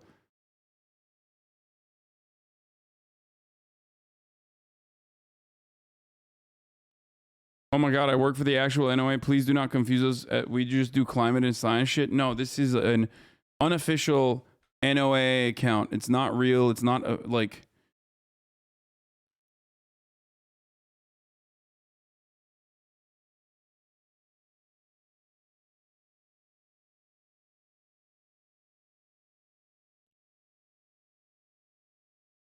There was some disgusting chatter who said, this is a war where people die.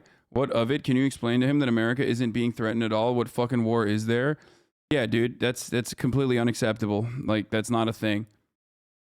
That's not a reality. Like, you can't just be like, this is a war. There is no war. This is just the world's most powerful military force routinely and regularly just slaughtering people for funsies. And in this circumstance, I think they're doing it specifically for PR. Okay? Anyway, let's see what Felicia Sudmez has to say. At today's White House and State Department press briefings, reporters pressed for evidence to back up U.S. government statements about recent events in Syria and Russia, respectively. In response, officials suggested that those reporters might be more inclined to believe ISIS and the Kremlin. Yikes. Aboard, we already talked about that. Not providing accurate information, and ISIS providing accurate information. That's what Jen Psaki said. The reporter did not back down. Then at the State Department, spokesman Ned Price was repeatedly asked for evidence on the U.S. government's claim that Russia plans to create a false flag propaganda video as a pretext to invading Ukraine.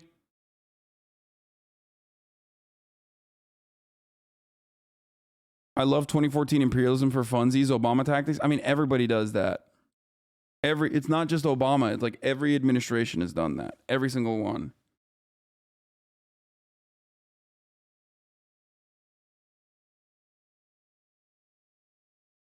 It's not war per se, but ignoring the obvious dangers of real terrorism doesn't make it any better. These are the words that what? That was me, Puggo. The obvious dangers of real terrorism? You mean the American military-industrial complex that regularly fucking wipes out entire city blocks for no reason other than PR? Because that's real terrorism. Okay? Like, that's crazy. Can you imagine if the police force behaved this way? Like, let me just explain it to you so you understand it a little bit better, okay? The American government operates like a police force, okay? The police of the world.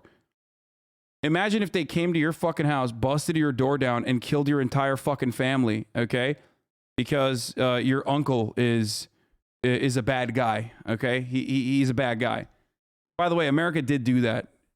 The move bombing. Google, 1985 move bombing, okay? Pennsylvania. But that's completely unacceptable, right? That's insane. Well, they do that all the time. Okay? They do it non-fucking stop. They are the most prolific terrorists.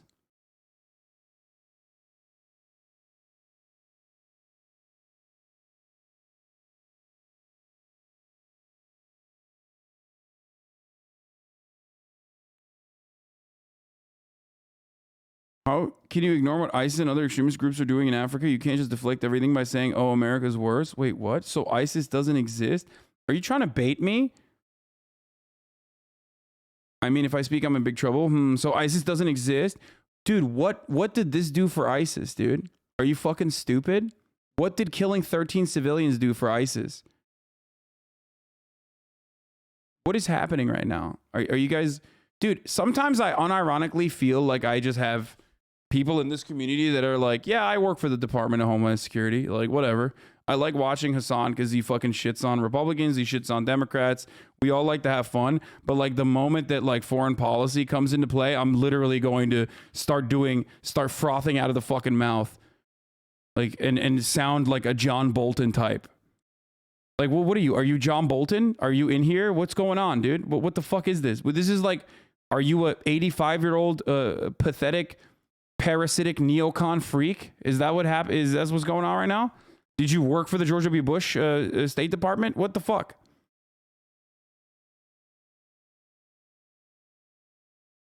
They're commenting on your statement that there isn't a war. There isn't. There is not. It's not fucking anything, okay?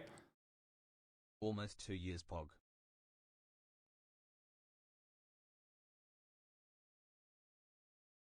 Yikes, dude. War with who? War with what?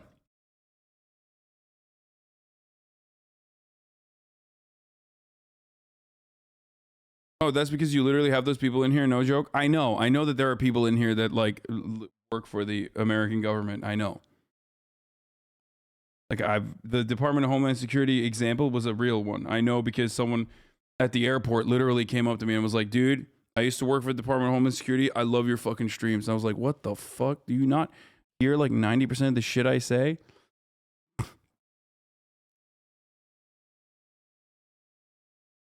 John Bolton's a good singer. Feels dank, man. Different Bolton.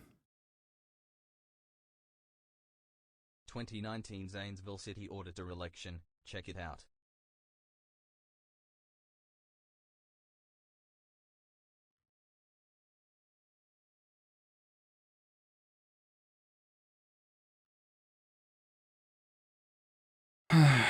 Anyway.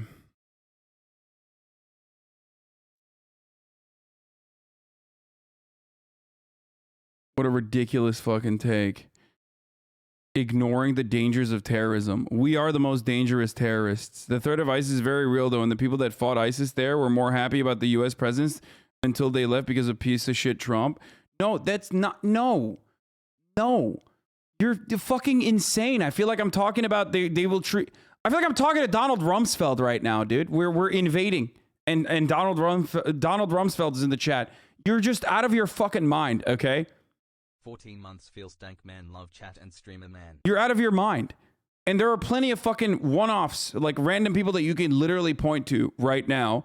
And I'm sure you could do that and be like, well, look, people were way happier when we were there. Like, look at this person that's in the Kurdish militia that also is now working for the CIA. Like that person said, he's very happy that America was there or whatever. But ultimately, by and large, okay, these regions have to have autonomy, like a constant fucking... Dude, it's crazy, man. You really think we have to have a constant fucking permanent war? Are you psychotic? Damn. Do you not understand that you are ISIS? Like, you are literally worse than ISIS. America is worse than ISIS. They are. Partially because they absolutely created ISIS, okay? And they continue to feed ISIS by doing this shit. What do you think happens? What do you think happens when you wipe out a fucking city block? What do you think happens when you just fucking drone strike and murk 13 civilians and terrify the shit out of people. Their house is gone. What do you think is going to happen to those people? Do they have to just suck it the fuck up? What will they do? What is going to happen? Of course they're going to be pissed, dude. Are you fucking insane? It's called blowback, motherfucker. Holy shit. What goes around comes the fuck around. And people do not understand this because we sit on our fat fucking asses on our couches and watch this like it's a televised, broadcasted event. It's no different than the Israeli dudes that fucking did the cinema thing where they popped fucking couches on top of the West Bank and watched Gaza get fucking blown into oblivion. Okay, not West Bank, sorry. What is it, like the Haifa night? What the fuck was it called? I forget what it's called. It's no different than that. Okay, you're just watching it on CNN, eating popcorn, and these people that are fucking dying are nothing but, like, you know, characters that are fucking dying. Okay. Yo.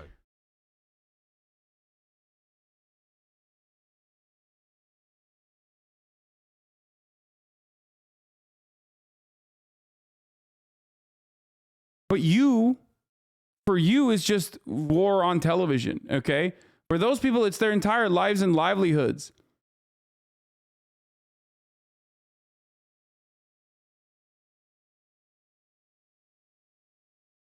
Dude, ask the woman how being hit over the head in her own house in that interview, how happy she was. Her house that no longer exists, by the way. I agree with you 100%, but I feel like normies will clip America's worse than ISIS and you'll have a great time with that. I've said that many times over. What do you mean? America is literally the most prolific terrorist on the planet. Like, the ISIS shudders in fear. They cower in fear with, like, what America can do and regularly does and gets away with. Are you fucking insane? Flip it and ship it wherever you want, motherfucker. I've said this a million times over. I said this about Iran too. Like, America is a way bigger terrorist state than Iran. Like, not even a question, dude. Sderot cinema is what you're talking about with the Israelis. Yeah, that's what I was talking about. Like,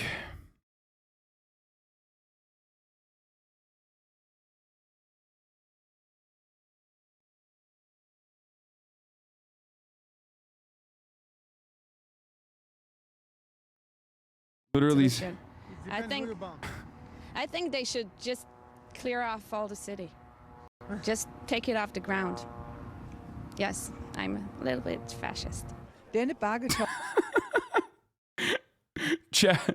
what you sound like when you're like, come on, bro. Come on. But like ISIS, bro. Come on. ISIS is pretty scary, you know?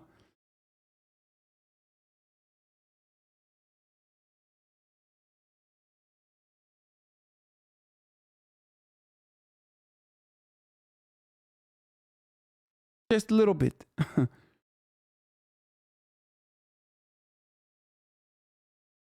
It's the job of reporters to ask for proof to back up government statements. Doing so does not mean one believes propaganda put up by the U.S. adversaries. I imagine these officials know that. Are they simply throwing out these accusations in an effort to deter questions further? Yeah, it's just fucking, they're just whipping you, okay? You are their bitch as in the media, okay, in the press corps. And the moment that you, like, ask, like, normal fucking questions, dude. Okay? The moment that you ask any sort of fucking questions, they're like, wow, dude, it's really fucked up. Like, I can't believe you. You're fucking piece of shit. You must love. You want to hug and kiss ISIS, dude. That's what it is. You love ISIS. You're like, ISIS is my bae. ISIS is number one. That's what you think. How dare you question us? By the way, Crowder saying it's totally fine, America. A big win for the U.S. today. Yeah, see, this is why Biden did it. So that fucking clown asses like this could be like, big win for Biden. As ISIS leader Abu Ibrahim al-Hashimi al-Qurayshi dies by suicide. We're relieved no American troops were lost in the raid. Good on you, America. But 4 women and 6 children were tragically killed by this coward. How does it feel when you're... how does it feel, chatters, when you are in agreement with Steven Crowder? Because I know a lot of you don't have any way to analyze, like, politics other than the concept of, like, team sports. So the only framework that you have to analyze political events, especially when it comes to foreign policy, is team sports. So you're agreeing with Steven Crowder. Win here. Look, I don't care who's running the country as it relates to this, whether it's former Vice President Joe Biden or President Harris, President Donald Trump. The leader of ISIS, Abu Ibrahim al-Hashimi, I hope I'm getting that right. Oh, how couldn't you be? Was killed in Syria. Yeah, that's what people will be upset about. Like, well, you didn't get his name right. Yeah, okay, you know what? Fine. I'll check my white privilege when he stops banging 6-year-old girls. How about that? Putting 83 octaves in your name. Yes. I don't have the back of the throat spit enough because we're all a little bit sick. So the Pentagon stated that, if we're trusting what the Pentagon says, that the man actually triggered a bomb, which killed himself and, unfortunately, 13 civilians, including 4 women and 6 children. No U.S. casualties. Look. Well, first off, hey, you know what? This guy's dead, so take that win. Good on you, America. Right? Yeah! Woo! Oh, yeah. Meanwhile, Crowder will 100% shit on Biden about this later on. Yeah, of course. The reason why he's not even talking about civilian casualties is probably to fucking criticize Joseph Robinette here. Okay, we're done. A coward. And I think it's also a testament to when people say the United States is just as evil as these other countries. Look, the United States, obviously, I don't think we should police the world. I'm more of a non-interventionist. I don't believe in most of these forms. What? Oh, yeah. Okay, bro. Steven Crowder is a non-interventionist. Foreign wars, you guys know that pretty well. But when was the last time you heard, or you've heard of a general? Do you remember Patton blowing himself up and taking out 6 kids? Yeah. MacArthur? It's not something we do. Let's not act as though there's a moral equivalency, okay? This is a man who cares so little about the people for whom he's fighting that he killed them. He killed them in a coward's way out. Yeah, exactly. Muhammad Ali. Yes. It's not true. I prefer Muhammad Ali Ermi. No. What are you about to call me an asshole? Yes, I was. Look, this guy, if he's like, all right, I'm about to die, here's your options. Go out. Dude. Yeah, we nuked Japan. And like, we didn't really need to do that at all. But we did it anyway to flex that we could and to show, especially the USSR and the rest of the world, that like we have this power and we are not afraid to use it. So that's pretty bad. Also, like, this is why, dude, where's the skepticism, bro? Where's the skepticism of the government narratives, Mr. Anti-interventionist, Mr. Isolationist? What happened? I love that, dude. I fucking love that. This is why these homies are just fucking straight boot suckers, okay?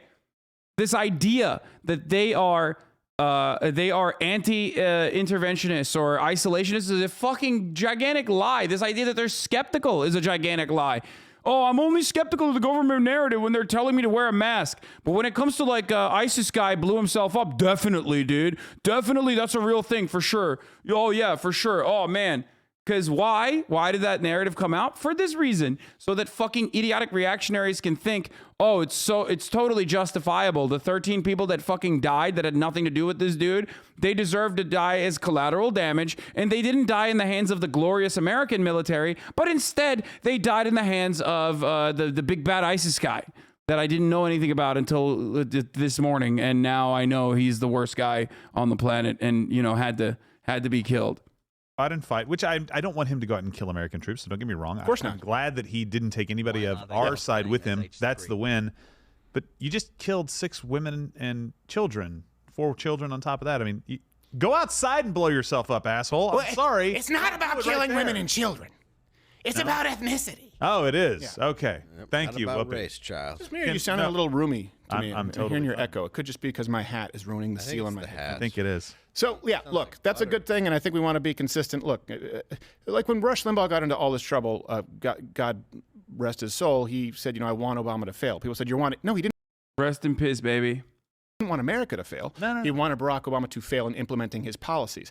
I don't want America to fail. If America is going to fight ISIS, I want us to fight them and win. Yeah. I just don't think that Americans have the stomach for war anymore. If you're going to go to war. By the way, this is why they did this. This is literally why they did this. So they could like have, you know, a little bit of positive coverage. Like, yeah, we fucking did it. We did it, dude. Do you think the explosion is prop? What do you mean? No, I think we fucking cratered that building with either like machine gun fire or missiles. Okay. Could be a drone.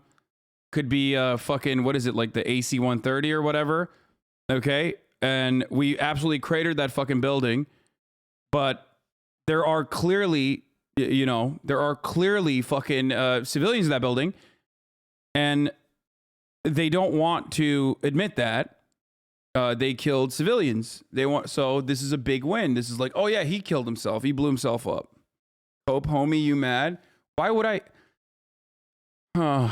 Yeah, I'm so mad, dude. I'm so mad. I'm not mad. Do you want to know why I'm not mad? Because I'm used to it, okay? I know how this works. This is how it works all the time. Like the top of the hour ad break, it comes at the top of every hour. If you're still mad, then just fucking subscribe, okay? God damn it. But no, I'm not fucking mad. I'm used to this shit. Like, yeah, this is the most normal shit on the planet. America is always going to lie. You are the one who's like, no, I want to take the American government's narrative on this issue because I feel better about it. Like, I feel better about myself. I feel like America's the good guys, killing the bad guys. And the helicopter got blown up without any evidence? Wait, what do you mean? Wait, do you think that there weren't fucking helicopters? How do you think the special forces got there? Do you think they walked there, dude? Do you think they drove up there? How do you think special forces operates? Do you think they flew there? Are they wizards? Hey, thank you, Jamaican Runner, for the 25 get the subs. And thank you, Funnel Cake, for the 5 get the subs, allowing 30 people to no longer see the ads at the top of the hour, which are coming right now. But if you're not lucky enough to get an ad or get a subscription, then you're gonna have to make your own luck by subscribing for $5 or for free with the Twitch Prime. Here's the woman ad break now. Yeah, they portaled in there, dude. They lost a helicopter in the raid on this one too. No, you're talking about fucking Osama. You're talking about when they killed Osama bin Laden. This is a long-term... Yeah, I did cover the neighbor's account, Key Lime Platypus. I did. I talked about it already. Wouldn't it have been smarter to take him alive? Yeah, no shit. Of course it would have been smarter to take him in alive. That's not going to happen, though. Because it's not about that. No, in this one, too? Are you serious? There was some report of the ISIS guy having a helicopter or something, I think. Wait, what? They lost another one? Yo, we are the worst military on the planet. I swear to fucking God, dude. We are literally the dumbest, worst fucking military on the planet. It's so bad. It's so fucking bad. Bro, what is happening? How do you fucking keep dropping helicopters when you're attacking targets that aren't even fighting back, dude?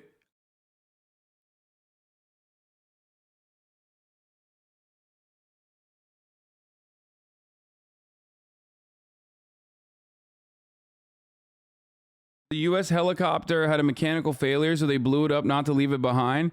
Night Stalker MH-60 Black Hawk lost in a successful raid that killed ISIS leader in Syria. Oh my God.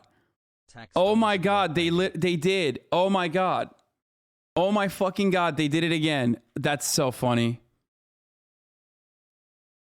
Not their fault. Battlefield 2042 is just buggy as fuck. That's funny as fuck, dude. Dude, honestly, just don't fly a helicopter. Don't do it. It's just not smart, okay? We need to abolish helicopters.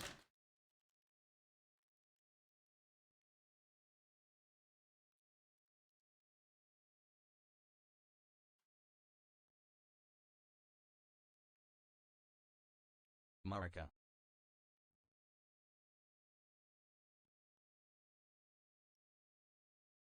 The U.S. killed the leader of ISIS in Syria. The second ISIS leader to be killed in a little bit more than 2 years. The most detailed biography of the killed leader and his fascinating background is here. Number 1 at losing.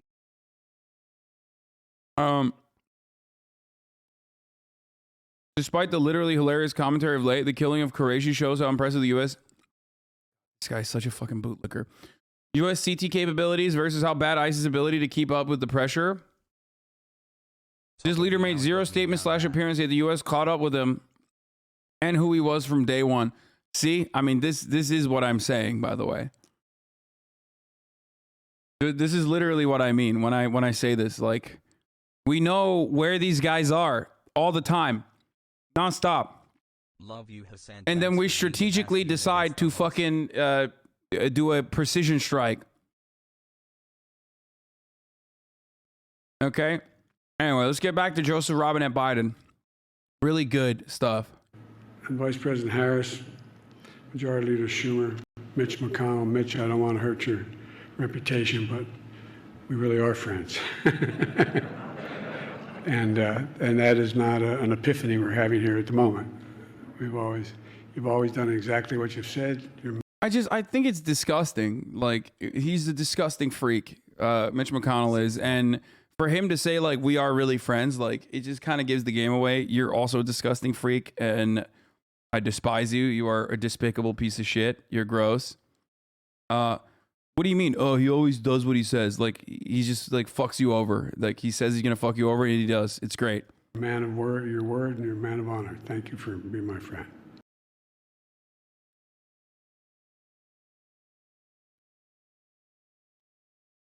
Shits on Bernie. Yeah. Every time he has an opportunity to be like, oh, fucking, I'm not Bernie, by the way. I'm not Bernie, by the way. But Mitch McConnell, he's my friend. Fucking idiot. I hate the Democratic Party so much. But then you have this guy, okay? Trigger warning, Ted Cruz. Inflation is out of control. Gas prices are high. Food prices are going up. Lumber prices are going up. And tickets to Cancun are up 32%. Making a joke about Cancun and how he ran away. To Cancun, last time electricity went out in his state. Sugarfoot Thomas, thank you for the 5 get the subs. Tell Murat I say hi. Now, friend of the show, Ted Cruz, trigger warning, but friend of the show, Ted Cruz, could have been doing the Trump style memes about like going to Cancun and shit early on, but he didn't. Blamed his fucking family for it. Okay. Just some safe work footage of the helicopter scrap. Video from a pro-revolution TV station based in Turkey shows a reporter in Syria recording in front of the wreckage. He says the U.S. helicopter was destroyed in the raid that President Biden says killed the leader of ISIS. This is pretty funny, dude. Sleigh boots down the house, yes, mama. But no, instead of fucking being like, yeah, I did it. I went to Cancun. What of it? He literally fucking went and blamed his daughters, you know? He's like, yeah, I did it for my daughters. And now he's joking about it. Anyway, Amazon delivery drivers, Instagram Live. We'll do the Guantanamo stuff in a little bit. I don't really care about fucking Jon Stewart's take on Spotify and shit, dude, honestly. I don't know. I did see this. A pure gold cube worth 11.7 million is sitting in Central Park with security. One German artist definitely wins the award for thinking outside the box. A cube made from 186 kilograms of 24 karat gold was constructed and dropped in the middle of Central Park. The art piece has to be actually fucking guarded at all times for obvious reasons. It's valued about 11.7 million. And now the box is positioned at the Naumburg Bandshell venue early this morning. The work is a conceptual work of art in all of its facets. It's to create something that is beyond our world. It's intangible. A cryptocurrency is also being released alongside the cube called the Castello coin. It will be traded as CAST and is now able to be purchased online at 0.44 each. And an NFT auction is also scheduled for February 21st. Gallerist Lisa Kandhofer noted the art publication of the cube has been seen as sort of communique between emerging 21st century cultural ecosystem. I hate this. It's ugly as fuck, and I hope someone steals it. I really hope. I hope that they can like juice up. I really, really hope that they can just like juice up the fucking security guys, like just grease them, and then just steal this piece by piece, dude. I really, really, really, I want it more than anything else. Please, I hope someone is able to fucking successfully steal that shit. Obviously, it's really heavy, so you're gonna have to like cut it down. I don't know why. Why talk about a New York Post article then? What?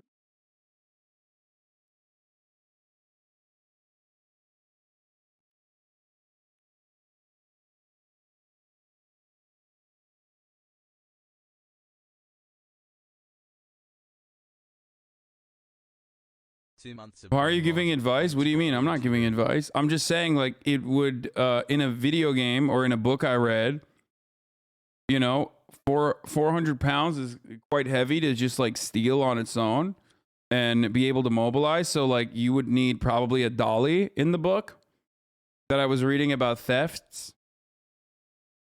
And, like, you know, once you have a dolly or something like that, you could potentially be able to move it around with ease. But if not, you would, I don't know. You'd probably have to try to break it into pieces. I don't know. They'll pay for security for a block of metal, but won't give humans healthcare. That's not, I mean, yeah, that's.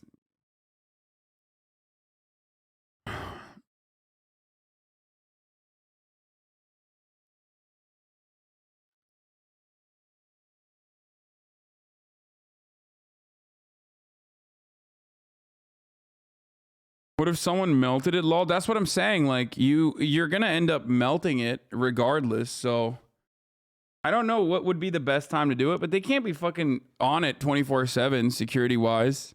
Hassle. So I think, like, you know, figure out the nighttime guys, what their schedule looks like. Give them some money to look the other way.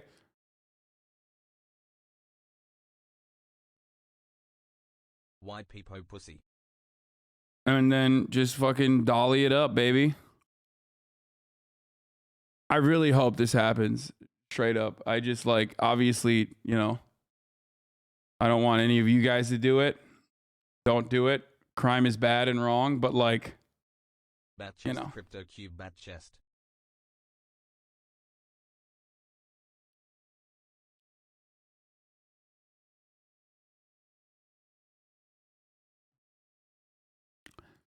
All right, let's see what Diamond and Silk has to say. Without question, he's the blackest president that we have ever had in this nation. Yeah, he is. He is. Yeah, he is. I said it. I said it. President Trump. Imagine thinking I go to jail for your crusty ass. Okay. All right. Here's AOC talking about capitalism to Yahoo Finance of all fucking places. Let's see what she had to say. In a broad sense, because when we toss out these big words, capitalism, socialism, they get, sensationalized, and people translate them into meaning things that perhaps they don't mean.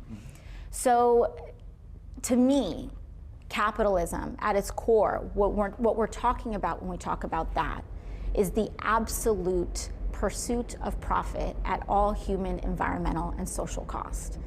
That is what we're really discussing. And what we're also discussing is the ability for a very small group of actual capitalists, and that is people who have so much money that their money makes money and they don't have to work. And they can control industry, they can control our energy sources, they can control our labor, they can control massive markets that they dictate and can capture governments, and they can essentially have power over the many. And to me, that is not a redeemable system for us to be able to participate in for the prosperity and peace for the vast majority of people. So people talk about stakeholder capitalism, right? Like Larry Fink at BlackRock, or Yo, that shit is so dumb. Oh, just stakeholder capitalism, dude. We just haven't capitalismed better yet. You know what I mean? We're just gonna get it right. We're gonna do capitalism better. That shit's for the birds, okay? That shit's for the sock dems who want to believe that, like, you know, there's a redeemable part of this, okay? That this entire system was not designed to specifically create this outcome that you're seeing, this inequality that you're experiencing. the weighting for different constituents besides shareholders is more equal. Is that something you'd be amenable to? Well, I think at the end of the day, it's it is about who has control over the very core assets of production in society. If it ultimately comes down to a billionaire or the Koch brothers or the Koch family having control over the vast majority or large plurality of our oil assets in the United States, if it's a handful of very wealthy families having control over, private families having control over means of production, that is essentially the capitalist system that we live in. It is a small group that is of privatized control over what we eat and how we fuel our society. Now, where we can transition to, and there are certain ideas where we're talking about, for example, Elizabeth Warren has discussed workers being elected to the boards, governing boards of companies, and also, we're here in the Bronx. I represent a community that has the largest concentration of worker cooperatives in I thought you called yourself a sock them. What? No, I don't. That's not a thing that I do. In, one of the largest concentrations in the world. Now, these are alternative ways of doing business. Free markets are not the same thing as capitalism. And you can have markets where businesses and ways of producing, trading, selling goods are really controlled, and not just controlled, but given more power to workers. People get a fair shake. Union jobs, unionized workplaces. All of these are different steps and levels that we're talking about in a more just economy.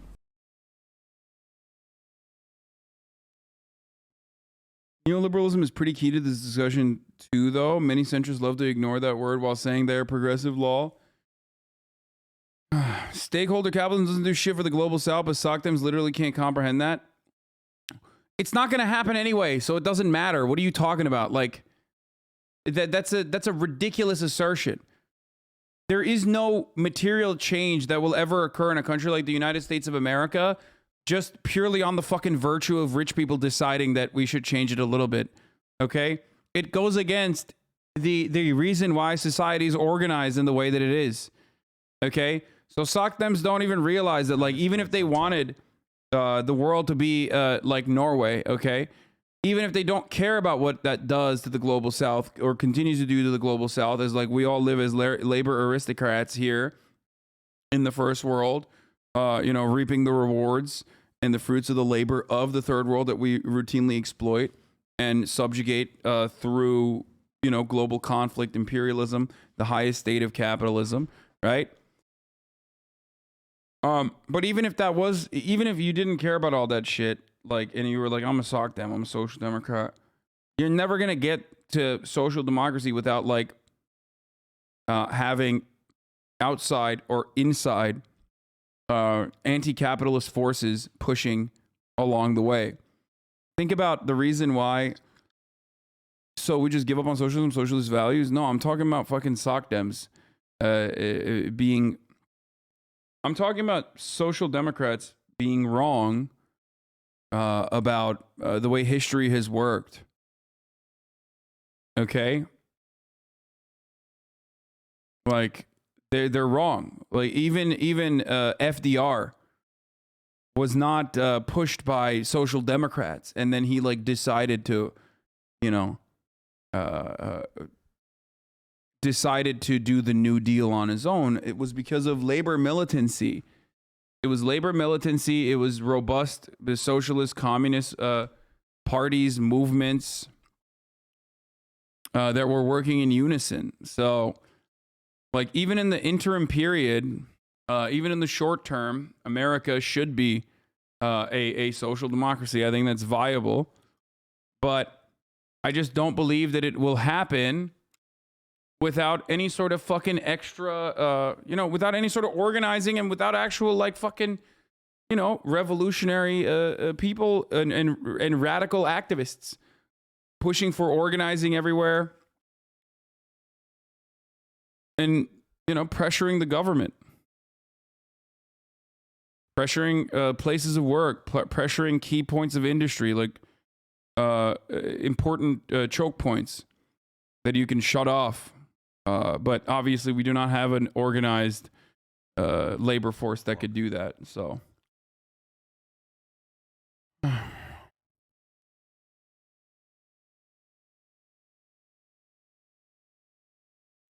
ultimately, I don't really talk about it too much. Like Marxist, Leninist, socialists, social democrats, democratic socialists.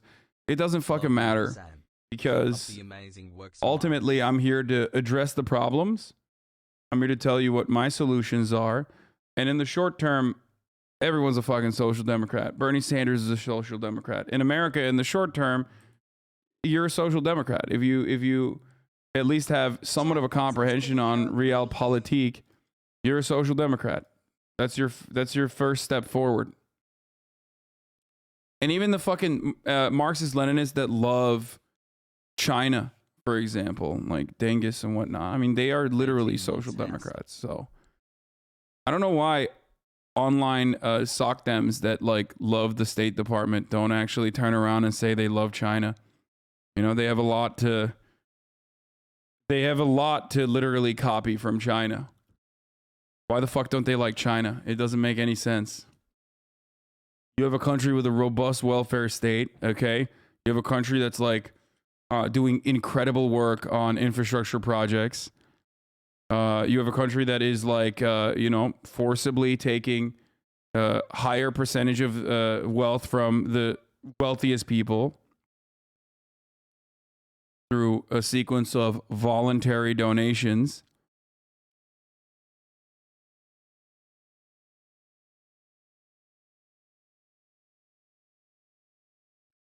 I don't know. Seems pretty good.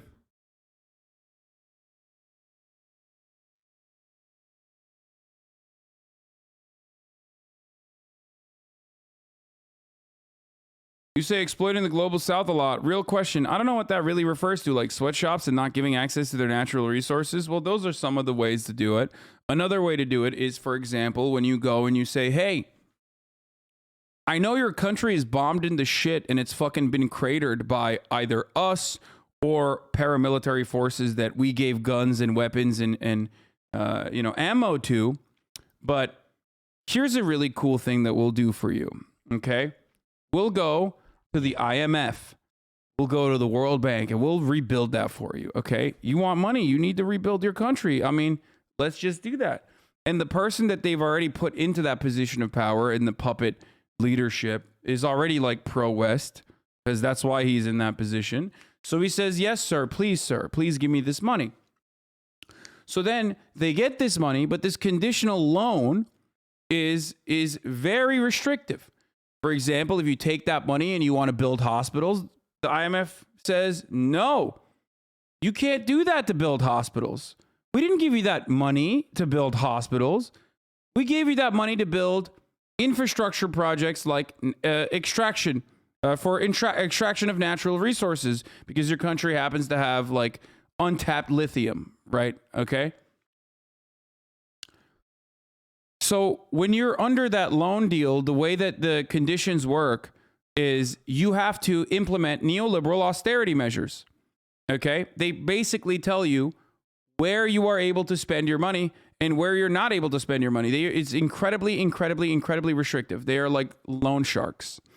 Okay. So what do? If you want to build a hospital or a school or healthcare, they say, fuck no, you can't do that. Not only are you going to build mines, for example, you're going to build those mines with our companies. So the Western world has now loaned you the money, okay? And you can only spend that money back on Western corporations, okay? And now these are facilities that are owned and operated by Western corporations that are going to have these incredible deals. 25 years, 30 years, 40 years of being able to take your natural resources in your own country, suck your milkshake out of the fucking ground and reap the rewards at no cost to them at this point. They will be able to operate those facilities for 25 years without giving the government anything. And if you find that to be completely insane or violent, well, then welcome. You are a revolutionary Marxist, Leninist, Maoist, third worldist, because that is precisely what happens in the global South. And that is one of the many ways in which the global south is exploited. And that's part of the reason why they literally fucking look to China as a counterweight to that in the One Belt, One Road initiative. Neocolonialism. That's what this is. And that's precisely what happens. And if you ever speak out against that, or decide, for example, like, wait a minute, this is my oil. Why the fuck is British Petroleum sucking it out of the ground and not giving us anything when my people are fucking dying? And they're exploiting my people to suck it out of the ground too. Okay? Why am I not getting anything out of this? Fuck this. This is my oil. I'm taking over the facility. Well, then British Petroleum says, hold on. But we paid for this facility. We built this facility. How dare you? How dare you, my good sir? You mean to tell me that you are going to forcibly take over our facility? We are the ones who built it. That's called stealing. It's not stealing when we take your milkshake from the ground, but it is theft when you take it back for your own country.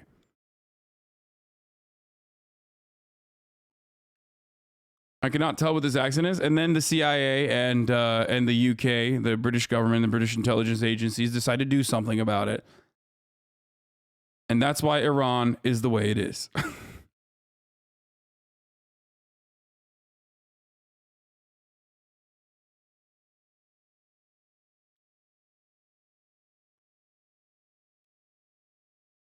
They did that in my country. The government gave this gold extracting company, Barrick Gold, a contract that gave him 97% of the gains extracted. It is nuts. Yup. Yup. And that's how it works. That's how it works in Africa. That's how it works in most African nations. That's how it works in Latin American countries. That's how it worked in Latin American countries for a very long time. And that's a lot of months. And that's why social democracy works in a country like Norway that has a robust natural resources, right? But the entirety of the Norwegian extraction industry is nationalized. Okay? The entirety of the Norwegian extraction and energy industry is nationalized. Their forestry is nationalized. Their fucking their oil is nationalized. Venezuela tries to do that, it's a fucking ripperoni. Venezuela tries to do that, no, we don't like that. Fuck that shit.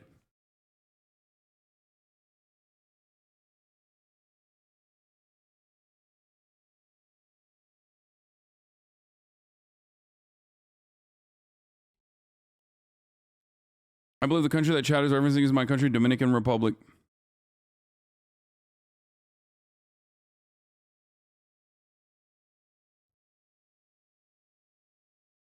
I feel like you're entirely aware that a revolution of the entire global working class is the only means to save millions of lives on our earth. So why do you still advocate for the slow pro-capitalist, slow democratic socialism methods like that of Sweden or somewhere, as opposed to decentralized community anti-capitalist action? Serious question, homie.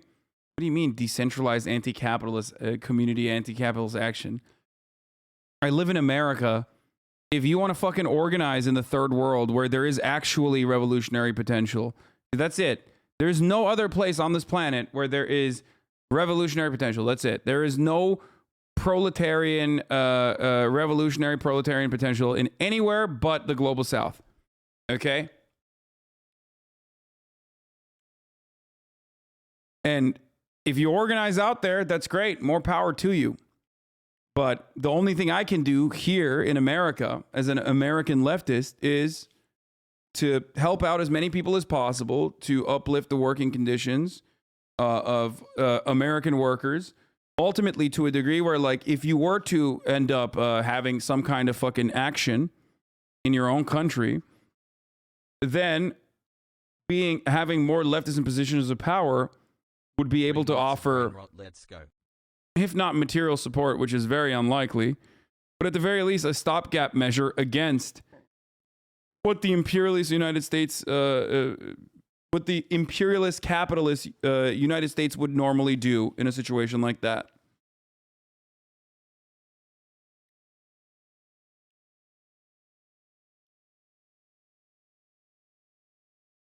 But like, if you think like I'm in favor of like decentralized communes or whatever, I'm not. I am not, and I don't believe in it. And I'm not an anarchist. I'm not. Like I vibe with the anarchists, like the anti-capitalist anarchists. Like I see you, I hear you, you're great. I love you. You're at the forefront of a lot of activism, and that's beautiful. But like, I'm not an anarchist. I believe in order. Okay. I believe in centralized control. I believe in order. I believe that it's I 100% agree with Zizek on his interpretation of anarchy and anarchism in general. Like, I do not want direct democracy at every stage, at every step. That is not a life worth living. Hey, Chad. You know, take care of that stuff. It's just, I don't want to take care of it.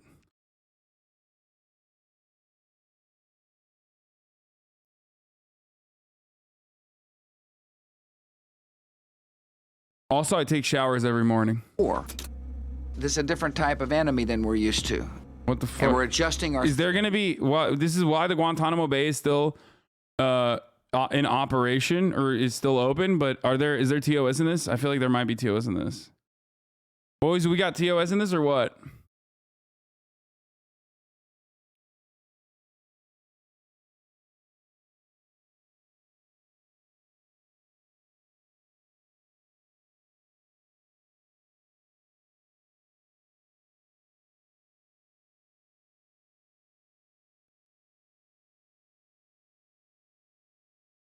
It's okay to not be an anarchist, but your understanding of it is genuinely dog shit. Oh my God.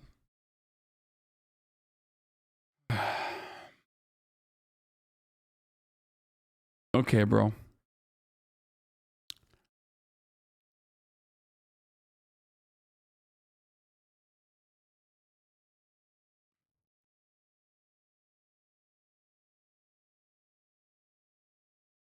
Thinking to the new type of enemy. Days after the 9/11 attacks, President George W. Bush launched the global war on terror. In October 2001, he sent the military to invade Afghanistan and hunt down members of al-Qaeda and its ally, the Taliban. It also offered cash rewards to anyone who would help capture a terrorist, often enough money to change lives. So many in Afghanistan and Pakistan took advantage of this offer and turned hundreds of men over, often with little evidence. Norway has only started pumping oil in the 90s. They were a developed nation already. It's apples to preserve fish. Okay, but why?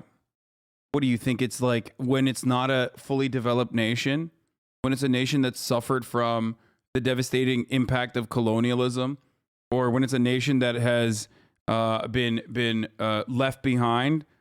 That like the only way to uplift nations like that is by giving Western governments or Western corporations the entirety of the profits of their own fucking natural resources? Like, that's so stupid. That's your best fucking counter, dude? What the fuck? There's a chatter saying this video is bad stuff. Yeah, I know.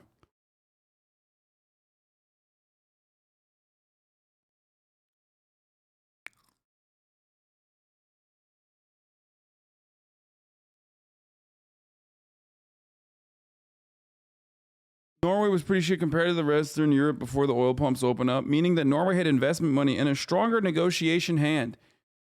Dude, the strongest negotiation hand for Norway was being a European country that was not going to get being a European country, being a country that was going to make it very hard for I don't know, Western forces to fucking invade and justify destroying and subjugating in the same way that it is for Iran or Venezuela or numerous other fucking countries that we do this to.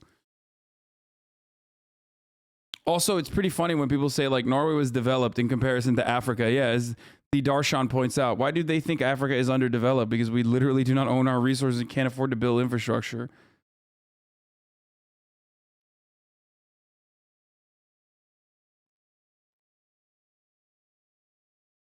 My mom wants me to thank you for stepping up and showing her a wonderful time last night. Do you agree with the Twitter folks saying the modern Twitter left would have gone along with the Iraq invasion wholeheartedly? I don't know, and I don't care. I literally am the fucking modern Twitter left, and I was not a supporter of the Iraq War, so I don't. No, just this is the dumbest fucking question. I hate Twitter. I hate leftists on Twitter. Okay, who cares? The U.S. then sent those men to secret prisons called black sites, where they interrogated and tortured them. But within a month, they started searching for a larger, permanent prison to consolidate all these prisoners, eventually settling on this old Navy base in Guantanamo Bay, Cuba.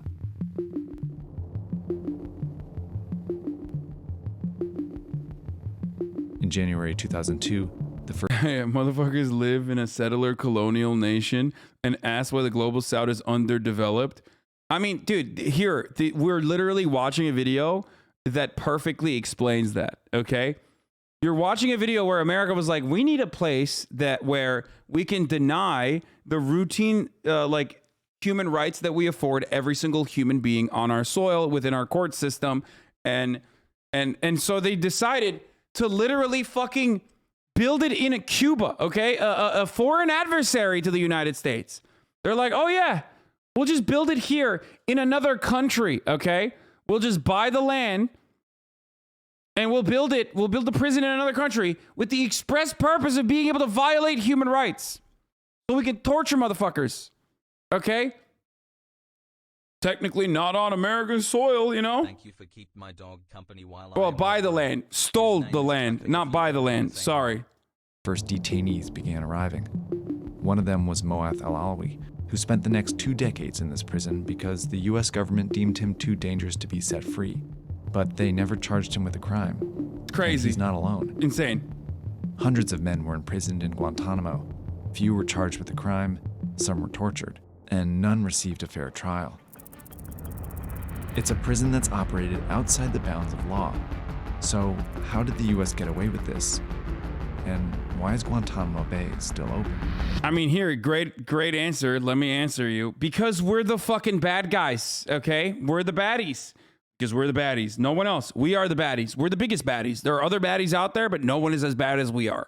And that's why we can get away with it. Who's going to stop us, bro? Who's going to stop us, dude? The fucking goat herders family? Like, is that who? Like, we literally lied and said the reason why we had to do all this is because they were, you know, a threat to our freedom and our security, okay? If you can get the people in America to believe that, you can get them to believe anything, okay? Can you imagine?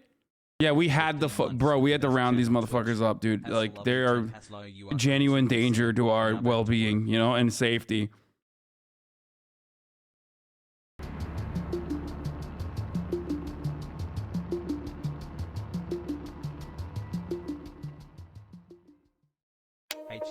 There are two myths about the people who were picked up. One is that they are all hardened, capable terrorists. The other is that they were all innocent shepherds. This is Dan Freed. He worked in the U.S. Foreign Service for over 40 years and was assigned to Guantanamo in 2009. The conclusion I had is there was kind of a bell curve. At one low end, there were actually hardened terrorists. Like this man, Osama bin Laden's personal secretary. There were others that were sometimes petty criminals and drug dealers, not great people, but not criminal masterminds, not terrorists. And the top of the bell curve were people just a little more involved than what I just described. At the other end were people who were swept up and shouldn't have been there at all. Like a group of Uyghur men, members of a mainly Muslim ethnic group who were fleeing persecution in China. And they wound up in al-Qaeda camps, and we didn't know what to do with them, and so they ended up in Guantanamo. In fact, many detainees were put in Guantanamo based on little evidence, yet Bush officials often described them all as terrorists. I mean, these are people that would gnaw through hydraulic lines in the back of a C-17. For the record, okay, none of those people should have been there. That should not have existed, okay? If we are the civilized world police that we claim we are, which we're fucking not, holy shit, how much more proof do you need? This would not happen. There is no need for this to happen. Okay? These are not people that, I mean, none of this is appropriate, okay? None of this. What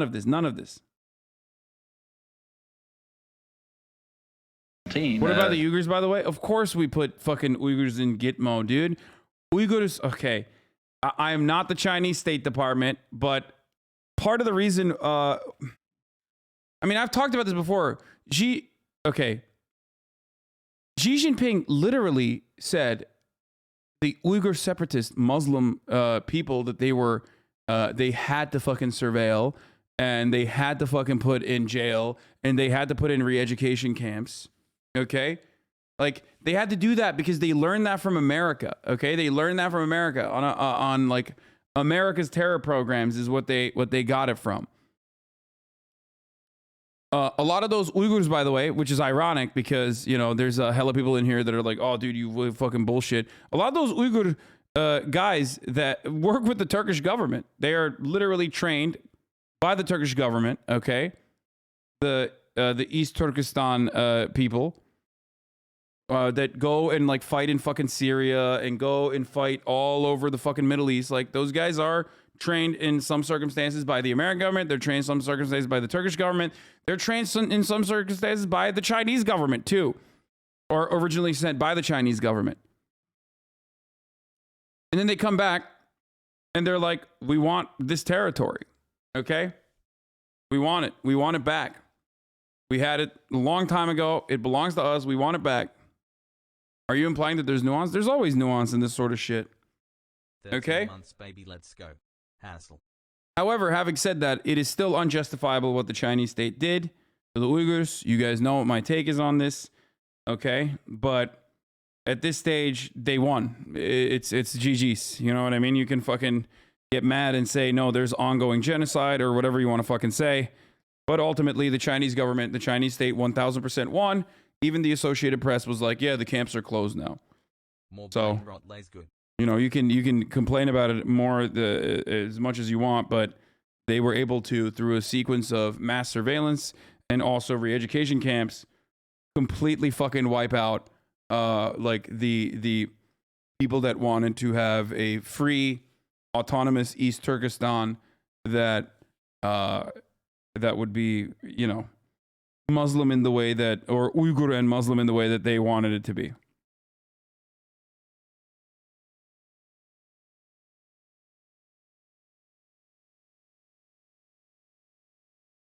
All right, let's continue. To bring it down, very, very dangerous people. By 2003, there are nearly 700 Guantanamo detainees, and virtually none of them were charged with a crime. The American flag flies again over our embassy in Kabul. Terrorists who once occupied Afghanistan now occupy cells at Guantanamo Bay.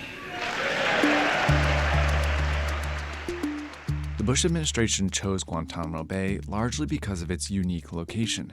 It was under U.S. control, but it wasn't technically inside the U.S., so they claimed U.S. law wouldn't apply to the detainees held here. Hell yeah, brother. If they put them in a U.S. prison, they'd have to either charge them with a crime and put them on trial, or release them. In other words, under U.S. law, prisoners would have ways to get out. For bad reasons, they didn't trust the criminal justice system. It gives too many rights to prisoners. There was a sense that the old rules had to be thrown out. The U.S. also claimed that international law didn't apply to these detainees either, even though 196 countries, including the U.S., signed the Geneva Conventions, a set of laws protecting prisoners of war. But for those laws to apply, the U.S. would have to define the detainees as prisoners of war. Then they couldn't interrogate them and would have to release them as soon as the conflict ends.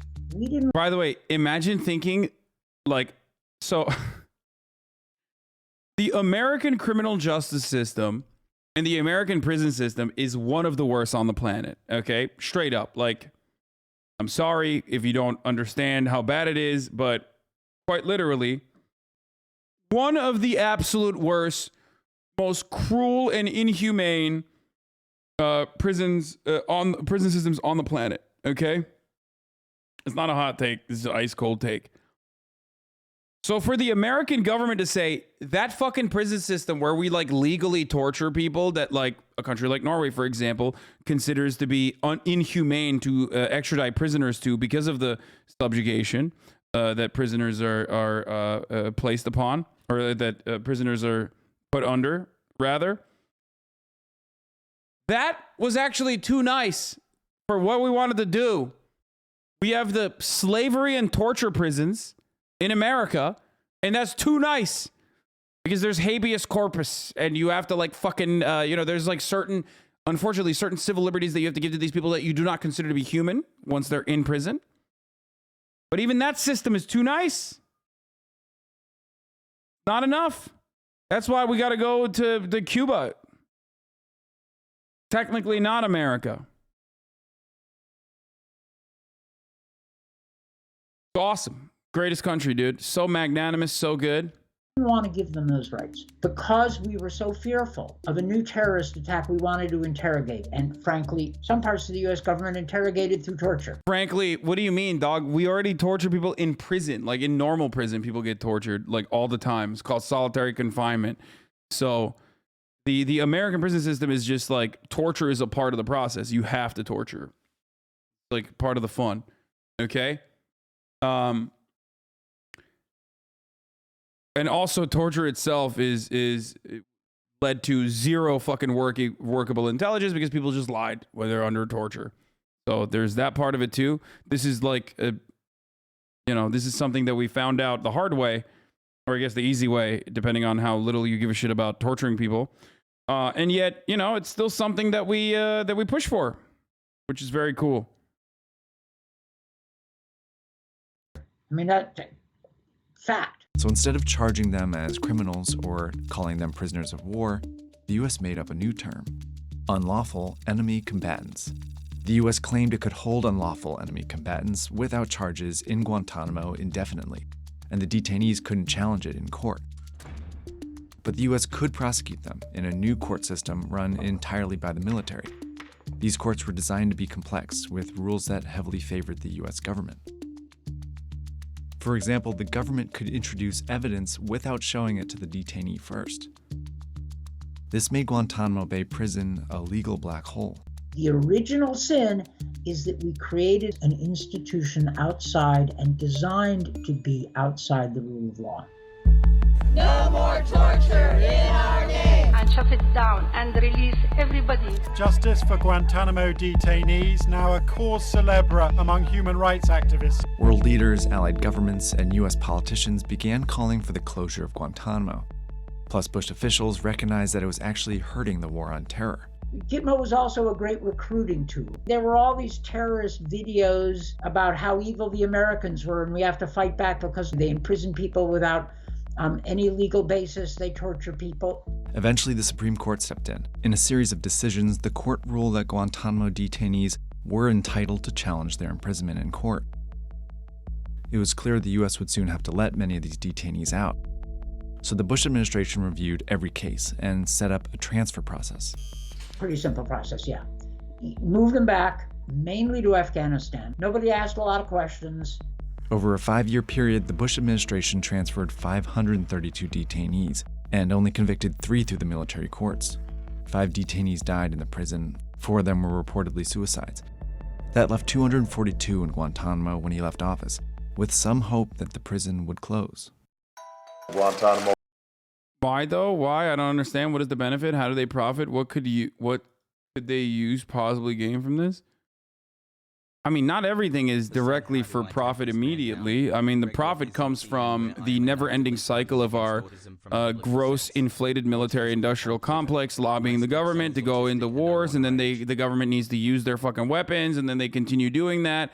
But this part of it, the Guantanamo Bay part of it, is just basically, we got to fucking store the people that we have made out to be the big bad baddies, some of which are big baddies, in a place where it's just unjustifiable and where we can fucking torture them. It's just that part is just cruelty, like for the sake of cruelty. That part isn't like directly to make money. The money part of it is on the other side. The money part of it is when you're going to war, and you're doing the wars in Afghanistan, and you're doing the wars in Iraq and many other places. It's also to make sure they never go to trial. Yeah, I mean that too. Yeah, we catch them, we can't fucking. We don't want to put them in trial. You can't do that. Will be closed no later than 1 year from now. On his second day in office, Barack Obama signed an executive order to close Guantanamo within a year. His administration split the detainees into 3 groups. Good deterrent too? Fuck no, it's not a good deterrent. What the fuck are you, stupid? They literally in the video said it's not a deterrent. It was a recruitment tool for terrorists to be like, you don't want to go to Guantanamo, baby. They'll put you in Guantanamo. And they also put a lot of fucking innocent people there. That's the point. There's no deterrent. What are they, deterring you from being Muslim, dude? Like, hey, I know you were just like a regular fucking dude and your uncle's cousin is like, I don't know, related to the wife of the person who is working at the house of some fucking terrorist dude in Afghanistan. You live in fucking Dearborn, but guess what? You're going to fucking permanent jail now. You're going to perma jail. Oh, did you go to a fucking, did you go to a mosque in Florida? And it turns out one of the dudes in that mosque in Florida had given to fucking charity causes that turned out to be like not a fucking Islamic charity that was good, but it was deemed bad. Guess what? You're going to perma jail too now. Literally can't fight back. You can't do anything. Like you can't even do anything about it. You're just in perma jail. You're being tortured now. Okay? And laid out a plan with more paths out.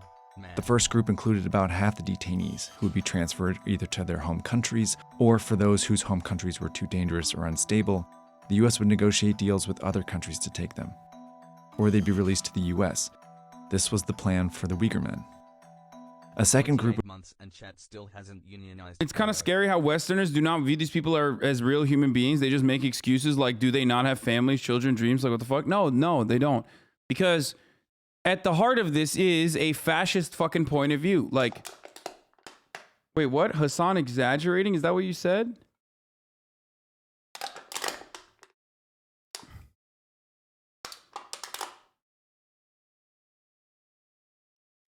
Hasan is exaggerating if you guys did not know. You think I'm exaggerating? Both of those cases that I mentioned are literal, actual examples. Both the fucking mosque one and the other one. They're both real examples. I can't remember the fucking name of the dude. One of them is still in prison. He only recently got out because of COVID. The fuck are you talking about? Exaggerating. I know it seems like an exaggeration because it's so fucking unjustifiable, but that's not true. It's not an exaggeration. Would be tried as criminals in a US federal court, including 5 men who helped plan the 9/11 attacks. But that still left a third group. There was a category of people we didn't feel comfortable transferring, but without sufficient evidentiary basis to put them on trial. This final group of several dozen would be moved to a super maximum security prison in Illinois. Then Guantanamo could be closed. It was a good enough plan. It had risk, but keeping Guantanamo open has risks too.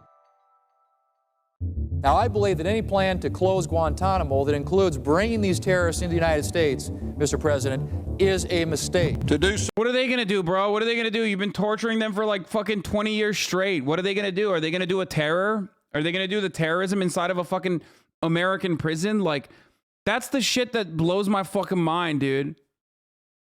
They sent a literal high school from Michigan to Guantanamo Bay. Like,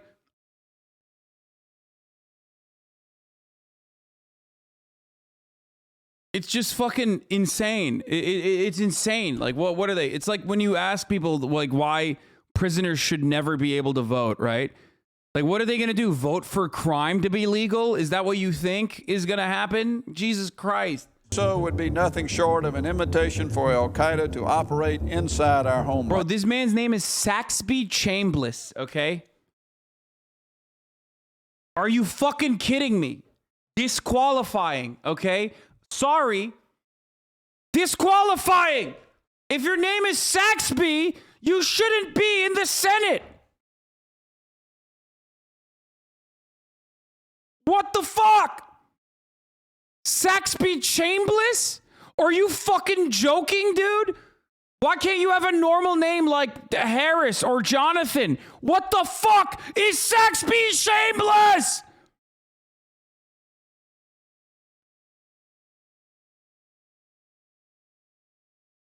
Conservatives would be like, God damn, these libtards are naming their children Blue, and then turn around and name their child Saxby Jebediah Chambliss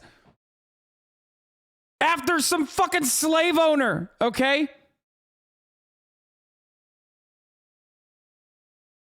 To do so would be nothing short of an invitation for al-Qaeda to operate inside our homeland. In my view, these men are exactly where they belong. In Congress, Republican politicians fiercely opposed every aspect of the plan. They pushed back against transfers and putting any detainees on trial in the U.S. It will make America a more dangerous place, and it will allow... By the way, same dickheads, like, still around, for the record. Like, none of them fucking die. It's so shitty that, like, so many old people died over the course of the past 2 years, okay, from COVID. Like, why couldn't they be in a fucking New York nursing home? Seriously, like, how the fuck are they all alive still? What the fuck? Platform to spew their hateful ideology. They even attacked the plan to move some into the Supermax prison. You're also putting people who would then start plotting for their escape from the outside in America's neighborhoods. But all of a sudden when Obama comes in, oh no, you can't let people go because you're letting terrorists out. By the spring of '09, this narrative was already set. Obama administration, soft on terrorism. It's fair to ask tough questions. What's not reasonable is making it impossible for Obama when you didn't ask any hard questions about Bush. Ultimately, both Republicans and Democrats passed bills that blocked any Guantanamo detainee from coming to the U.S. for any reason, including for trial, imprisonment, or release.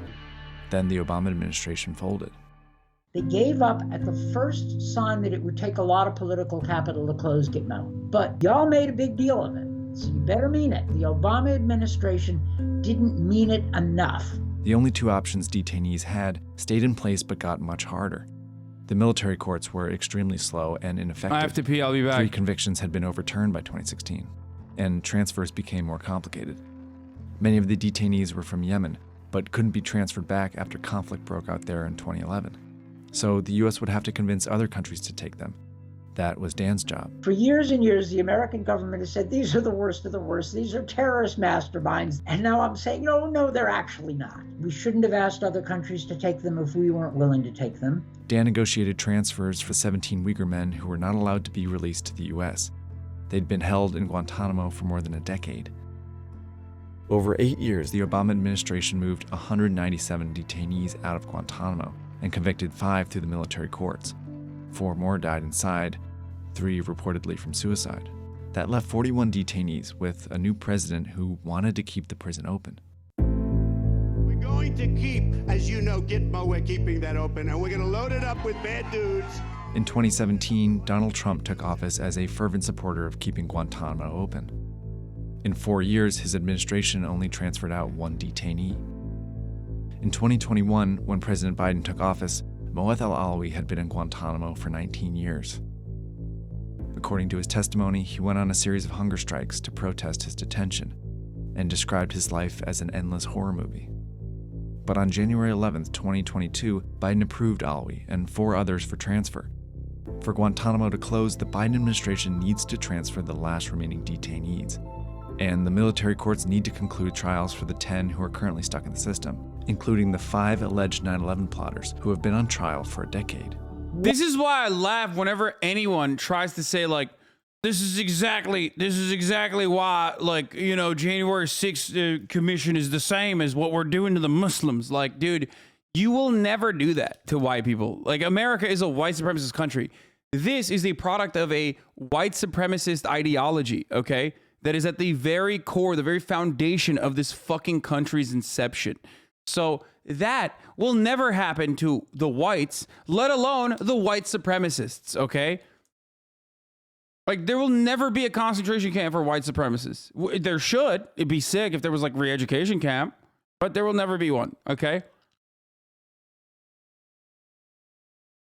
But you can't just close down the facility now, like, obviously it'd be better.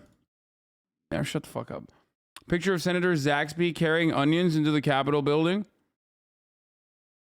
Vidalia sweet onions. Look at my motherfucker's, like, look at his pants, dude. Ah, he's making me so mad. He's making me so Once mad. You start them outside the rule of law, bringing them in. Vidalia! I'm from Georgia! Rule of law is a lot trickier than you think. Don't throw out the rule book in a fit of passion. You'll regret it. We did.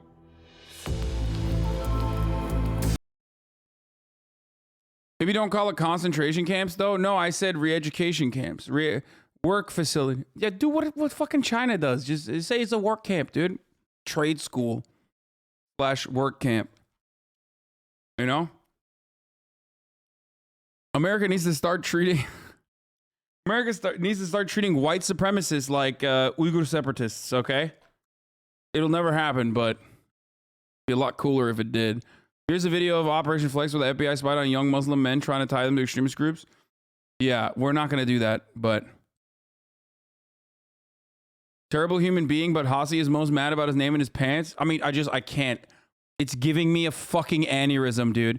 Looking at this man in all of his might and all of his glory, okay? A man who has the name Saxby Chambliss.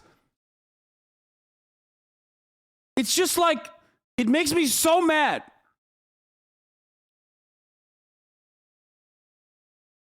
Look at him.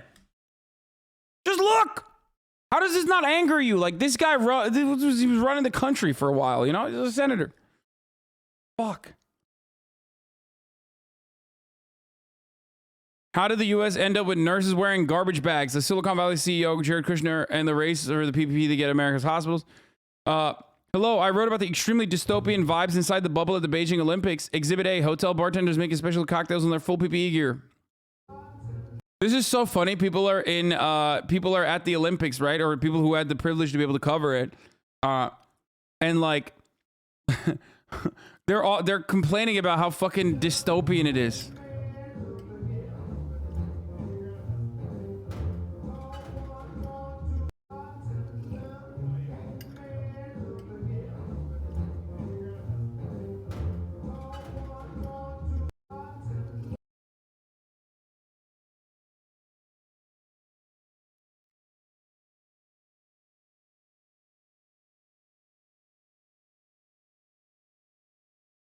What is this? You couldn't buy a cannon when the amendment was passed? What? This doesn't This is Joe Biden on the Second Amendment? Let's go, dude. Let's go. Back to some good shit. violate anybody's Second. Oh my God, Biden will spend $350 million on community policing. Where is this from? Oh my God, is this from today? Oh my God, what is going on right now? Oh my God. What is happening, dude? Amendment right.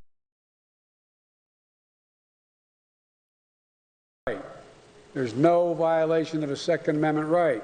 We talk like there's no amendment that's absolute. When the amendment was passed, it didn't say anybody can own a gun and any kind of gun and any kind of weapon. You couldn't buy a cannon, and when this amendment was passed, and so no reason why you should be able to buy certain assault weapons. But this doesn't violate.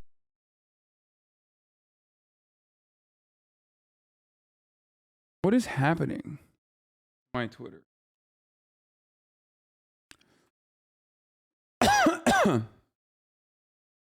Is Twitter down? Chat? Yeah, my Twitter just pooped its pants. Republicans unironically want Elon Musk to own a nuclear silo. How is the Olympics going on during a pandemic not dystopian? Honest question. Kind of seems like you just want to shit on a reporter for using the word dystopian. I mean, they have like fucking full-blown COVID protection. They obviously care more about fucking not letting their workers get COVID than we do, okay? We didn't even have fucking PPE for our workers during the pandemic, even fucking nurses and shit. So, I don't know what you want. I don't know what it's just like they shouldn't have had the Olympics. I agree. But if they're going to have the Olympics, I'd rather have them fucking be protected. Like, if there's a top of the hour ad break, I'd rather have you have the proper methods of avoiding it. You know what I mean? Because at the top of the hour, there's a 60-second ad break, right? And if you no longer want to see those ads, all you need to do is subscribe. You can do that for $5. You can do that for free with a Twitch Prime, that is, right? Like, these are the ways that you can be protected. So you can enjoy an ad-free broadcasting experience. Another way is if you get gifted a sub, if you're lucky, okay? But not many of you are, so here's the 1 minute ad break now. Well, there's definitely a lot of pros and cons to Biden, but I think we need someone else better than Biden for sure.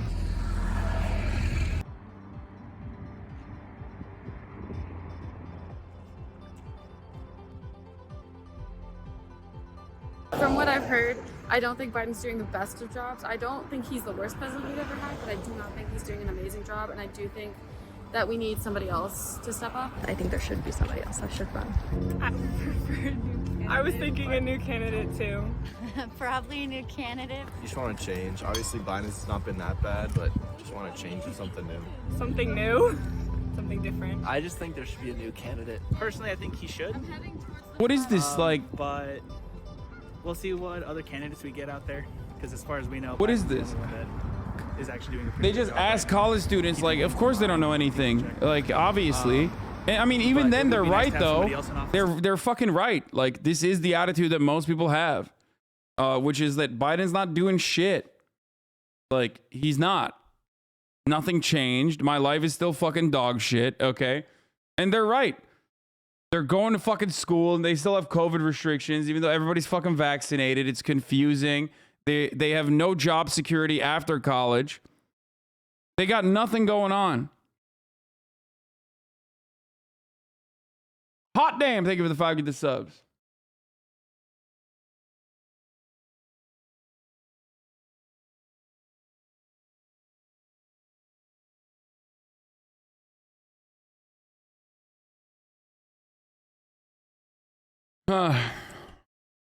Why are you pumping up right-wing agitprop? What do you mean? Why am I pumping up right-wing agitprop? Yeah, it's a Fox News piece that they did where they asked college students. Like, what do you think this is not the attitude that people have? What are you saying? Don't look at Vosh's take on the Ukraine situation. I don't care. I don't want to look at it. I'm not going to look at it. Okay? Foreign policy is one area where I will probably part ways with a lot of your favorite American leftists, okay? Or Western-facing leftists. It's just not. Like, they're not even saying they're going to vote Republican, for the record. We need someone new, someone with, like, different ideas, like a fresh start. I think we could really use a fresh start. Yeah. I don't know. I think change. Need you to drop your views? What do you mean? Like, just change them? Got it. All right, I'll change them right now. Texas grocery store with the bisexual visibility. HEB Wild and Real for this one. What? Why? HEB Flora gift basket non-food.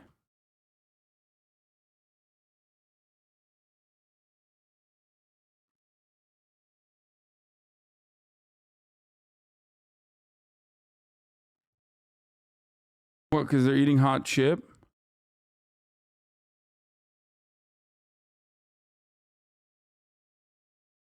Incredibly bisexual image? Wait, really?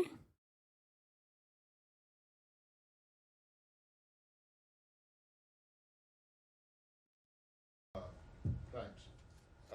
Okay, well, that's quite a mouthful there. So you said actions such as these suggest otherwise. Suggest meaning that they suggest they're not interested in talks and they're going to go ahead with some kind of a... What action are you talking about? One, the actions I've just pointed to. The fact that Russia continues to engage in disinformation campaigns. You made an allegation that they might do that. Dude, I love this. Like, we need to send 3,000 troops immediately to fucking Eastern Europe and then hopefully into Ukraine because Russia's making videos, dude. That's what we need to do. We're giving $200 million of weapons to a country, okay? We're giving $200 million in lethal aid to a country, and the other side we're claiming are making videos, dude. Are you fucking... Like, you have to be an absolute psychopath to look at that and go, this is good. They're fucking posting, dude. They're posting pretty hard.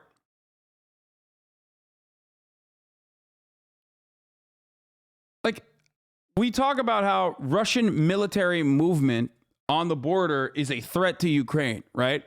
They're moving around. They're doing military, they're doing like military training. They're doing like fucking, you know, show of force, saber rattling, all that sort of stuff. What the fuck are we doing? We keep saying we have to send more troops and more guns because they're literally they're moving in their own border and also making memes. That's crazy. How do you not see that? They actually done it? What we know, Matt. Would you be comfortable if the U.S. sent 100,000 troops to the Mexican border? First of all, we literally did that. Not 100,000, but dude. First of all, would you be okay with China fucking invading America then by way of Canada? Because America moved their fucking troops to the border? That's crazy. And also, we did that.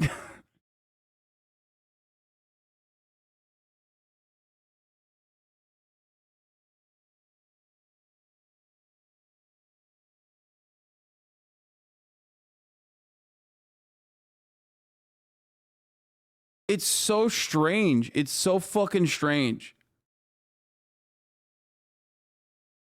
That is what I have just said, that they have engaged in this activity, in this planning activity. But let me because you did the same with Mexico?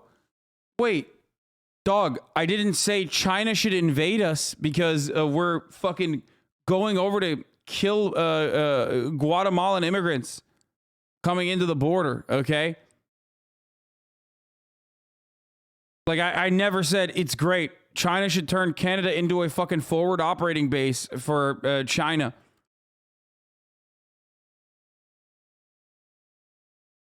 That's crazy.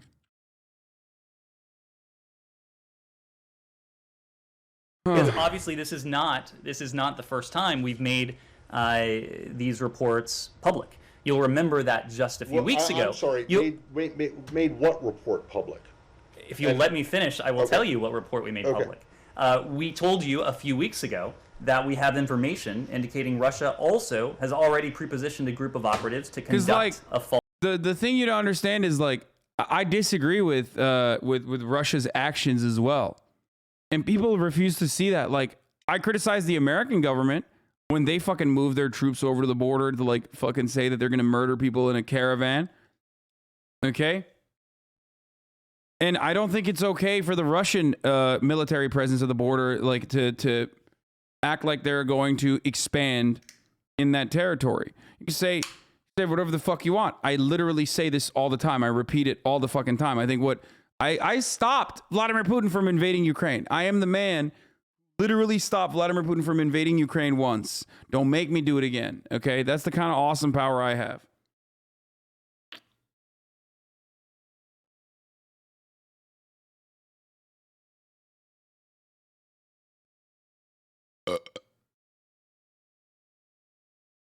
False flag operation in eastern Ukraine. So that, Matt, to your question, is an action that Russia has already taken. It's an action that you say that they have. You let Crimea slip? Brother, Crimea belongs to the Turks, to the Ottoman Empire. You have shown no evidence to confirm that. And I'm going to get to the next question here, which is, what is the evidence that they... I mean, this is like crisis actors, really? This is like Alex Jones territory you're getting into now. What evidence do you have to support the idea? Damn.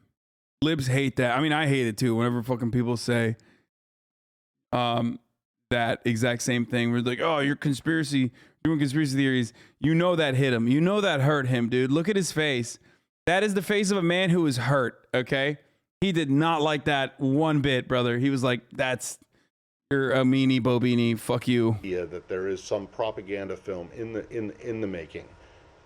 Now, this is derived from information known to the U.S. government, intelligence information that we have declassified. I think you know. Okay, well, where is it? Where is this information? It is intelligence information that we have declassified. Well, where is it? Where's the declassified information? I just delivered it. No, you made a series of allegations and statements. Would you like us to print out the topper? Because you will see a transcript of this briefing that you can print out for yourself. That's not evidence, Ned. That's you saying it. That's not evidence. I'm sorry.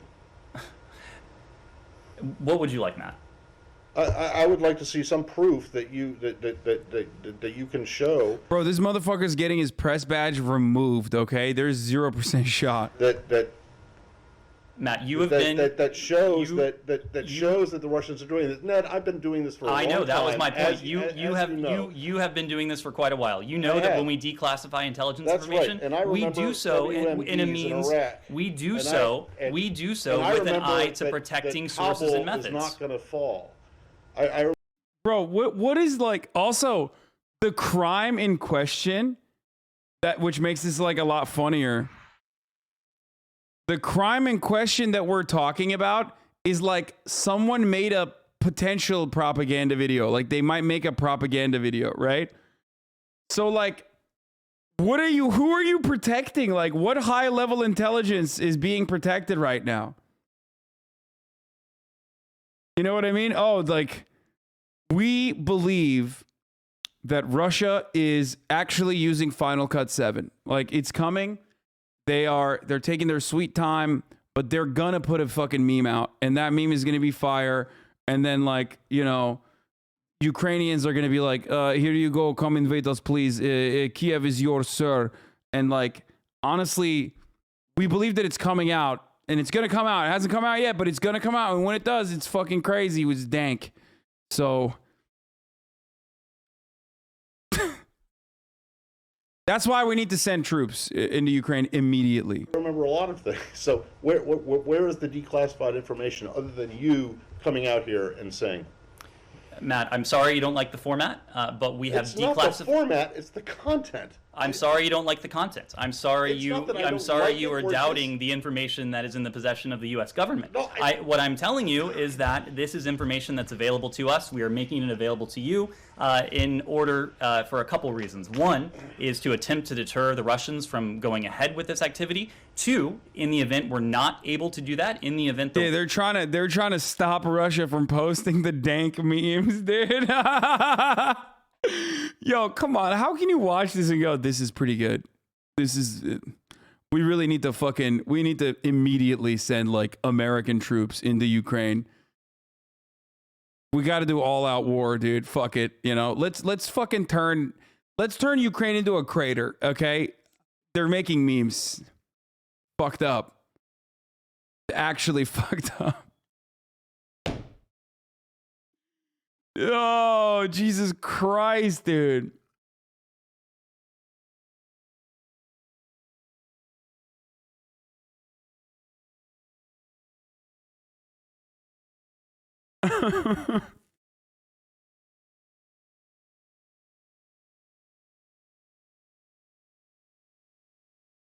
Assume it Israel. How are you thinking that framing Ukrainian soldiers for genocide is a meme? Wait, what? Assume it Israel? What are you talking about, dude? Why are there so many long-term community members that say shit like this? I don't understand.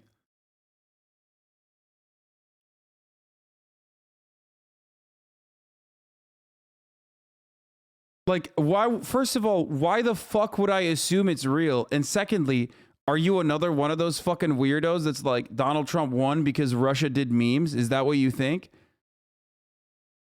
Like, ultimately, one is a escalation. The other one is, at the most, a fucking meme.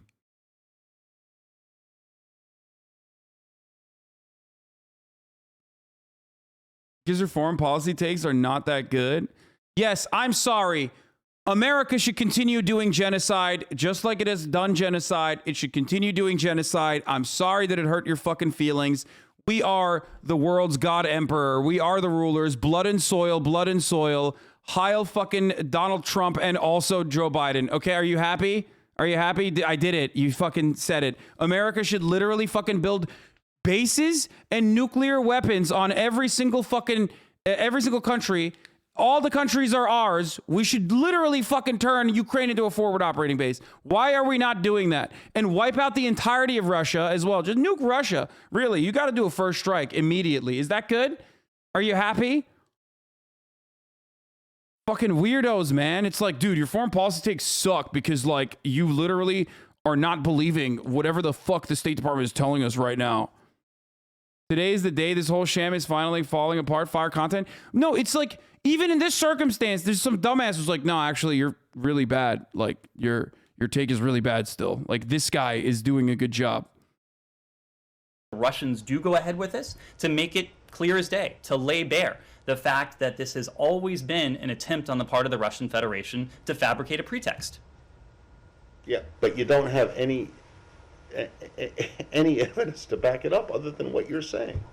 It's like you're saying... I mean, this is a 5-minute video of a guy saying, first of all, the ultimate reason why, like, Russia's really gonna fucking do it big is a meme, okay? They're gonna make a meme and they're gonna say, like, what, Ukraine bad? Like, Ukraine is doing genocide? Where? I don't know how they're gonna do that meme. I don't know how they're gonna get people to believe it. And then, you know, you gotta fucking, hey, watch out for that meme. That's, like, really bad. That's really bad. That's why we need more guns. We gotta send more guns to Ukraine. And that's why we gotta send troops to Ukraine. You know? Because Russia doing TikToks now, you can't stop it. It's like the SNL sketch that we watched and cringed at. But now it's like real American State Department policy. We think we... And then the dude is like, where are you getting this information from? Like, what do you mean? Like, they're making memes? Like, where is this? Wait, can you give us some evidence as to this is happening? Like that, you know, high level memetics are occurring. And it's like, motherfucker can't even fucking find anything else other than like, no, you need to take our word for it. Just, why don't you take our word for it? Like, I don't get it. Aren't socialists like super against using weapons? What changed your mind, Libby? Wait, what do you mean?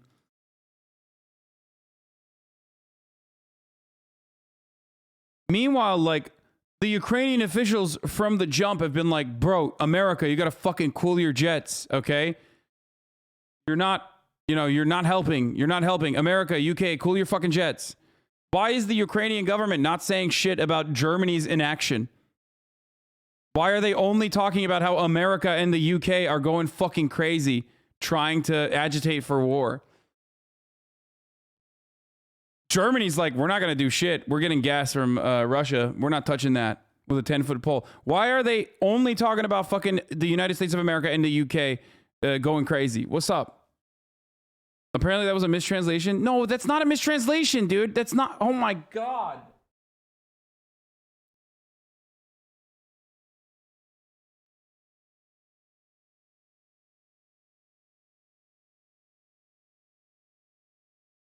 You can say that all you want, and then you can turn around and say Ukraine is actually the Ukraine's defense guy was angry that the Germans only sent them helmets. You can say that that's fucking completely unacceptable, and actually the Ukrainian tourism ministry is saying that because they want people to still come to Ukraine, or they want to fucking keep a presence of calm in Ukraine.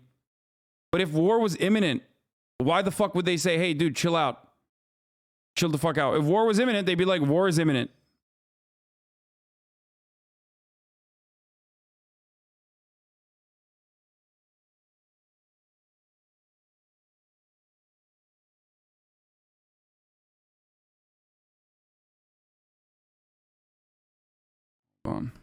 We have information the Russians may do this, but you won't tell us what the information is. And then when you're asked... That is the idea behind deterrence, Matt. That is the idea behind deterrence. It is our hope that the Russians don't go forward with this. Is, you say, I just gave it to you.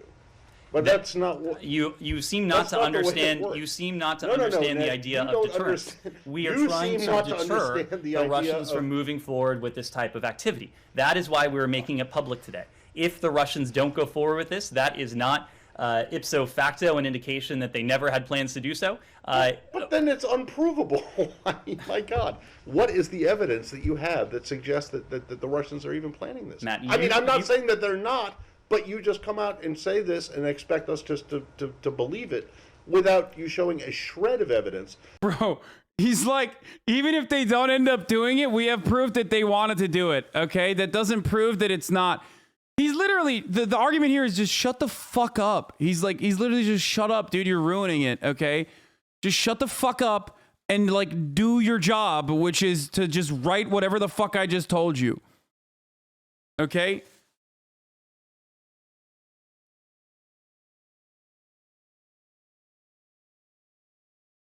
What is this, like, asking questions bullshit? Who the fuck gave you a press clearance? What is this?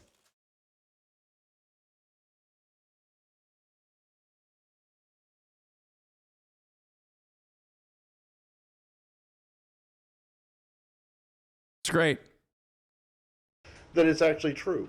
Other than when I ask, or when anyone else asks, what's the information? You said, well, I just gave it to you, which was just you making a statement. Matt, you said yourself, you've been in this business for quite a long time. You know that when we make information, intelligence information public, we do so in a way that protects sensitive sources and methods. You also know that we declassify information only when we're confident in that information. If you doubt the credibility of the U.S. government, of the British government, of other governments, and want to, find solace in information that the Russians are putting out, that is for you to do. That's crazy. That's crazy. That's crazy. What is it supposed to mean?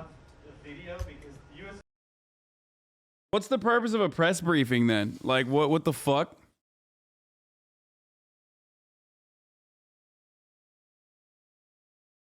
This is who you guys are defending.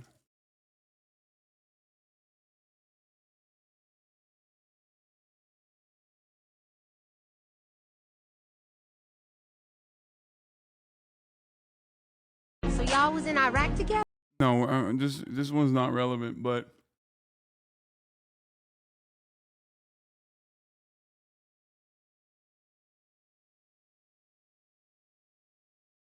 the funniest part is they're not doing a good job. Like, it seems like they gave up.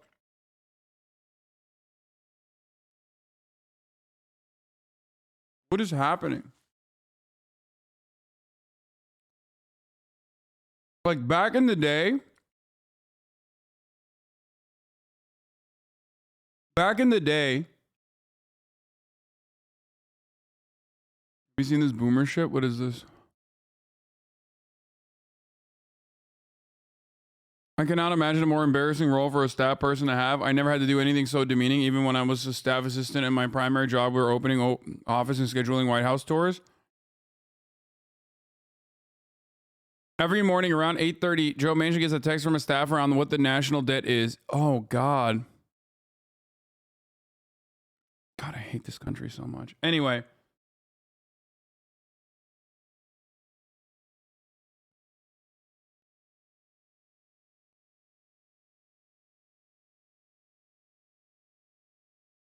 All due respect, but this headline is from 4 months ago and it came weeks after weeks of Pentagon accusing reporters who asked for evidence and provided follow-up questions for doing PR for terrorists. It's good that these questions are being asked and the White House needs to be transparent. Yeah. That is what happened.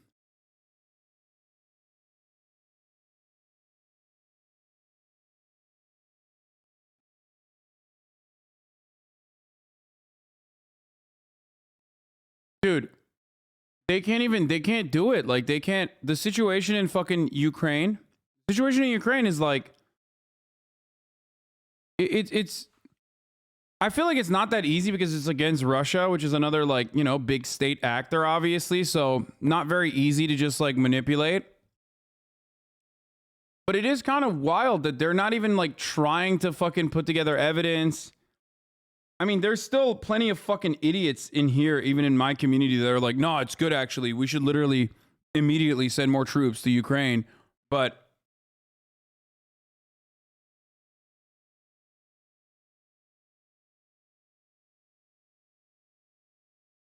I don't know. Like, they're not even doing anything. They're not really trying.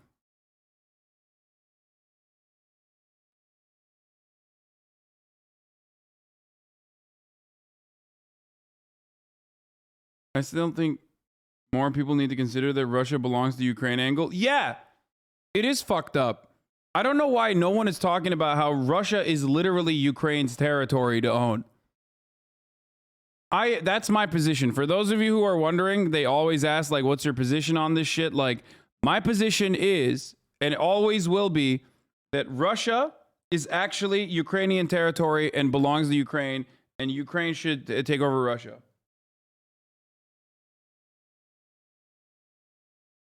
That's right.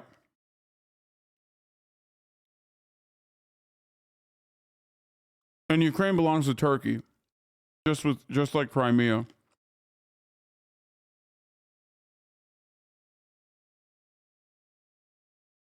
So the ultimate goal is Ukraine takes over Russia, and then gives back all of it to Turkey.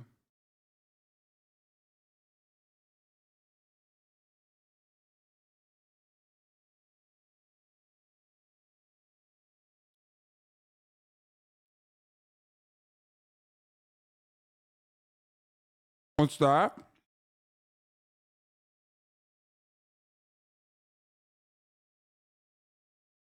What's that?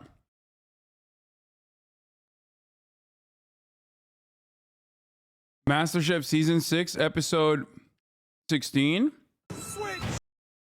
No way. That's right. This early in the day? What? So fucking early, dude? What? Well, it's happening.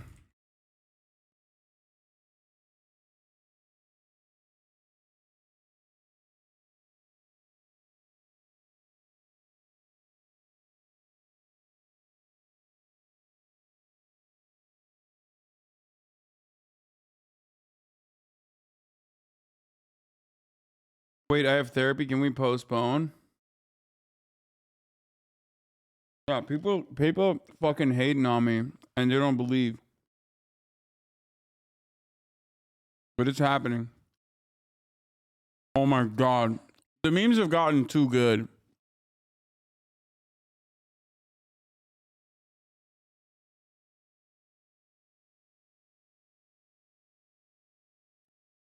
The memes have gotten way too fucking good. Look at this. Chat, y'all are going fucking crazy.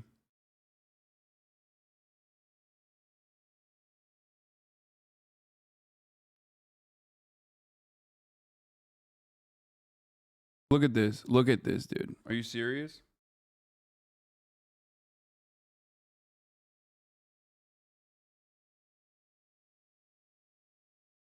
Let it be known that it's MasterChef time. Okay?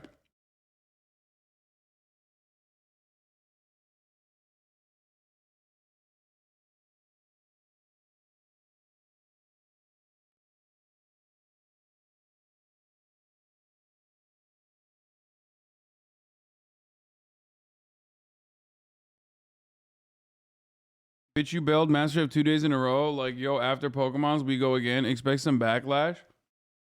What do you mean backlash? There is no fucking backlash, okay?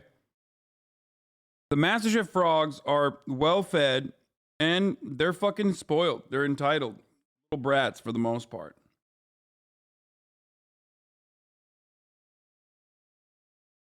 I like playing video games, okay? I'm a fan. Joe's eyeing me like that because he thinks I'm too ethnic.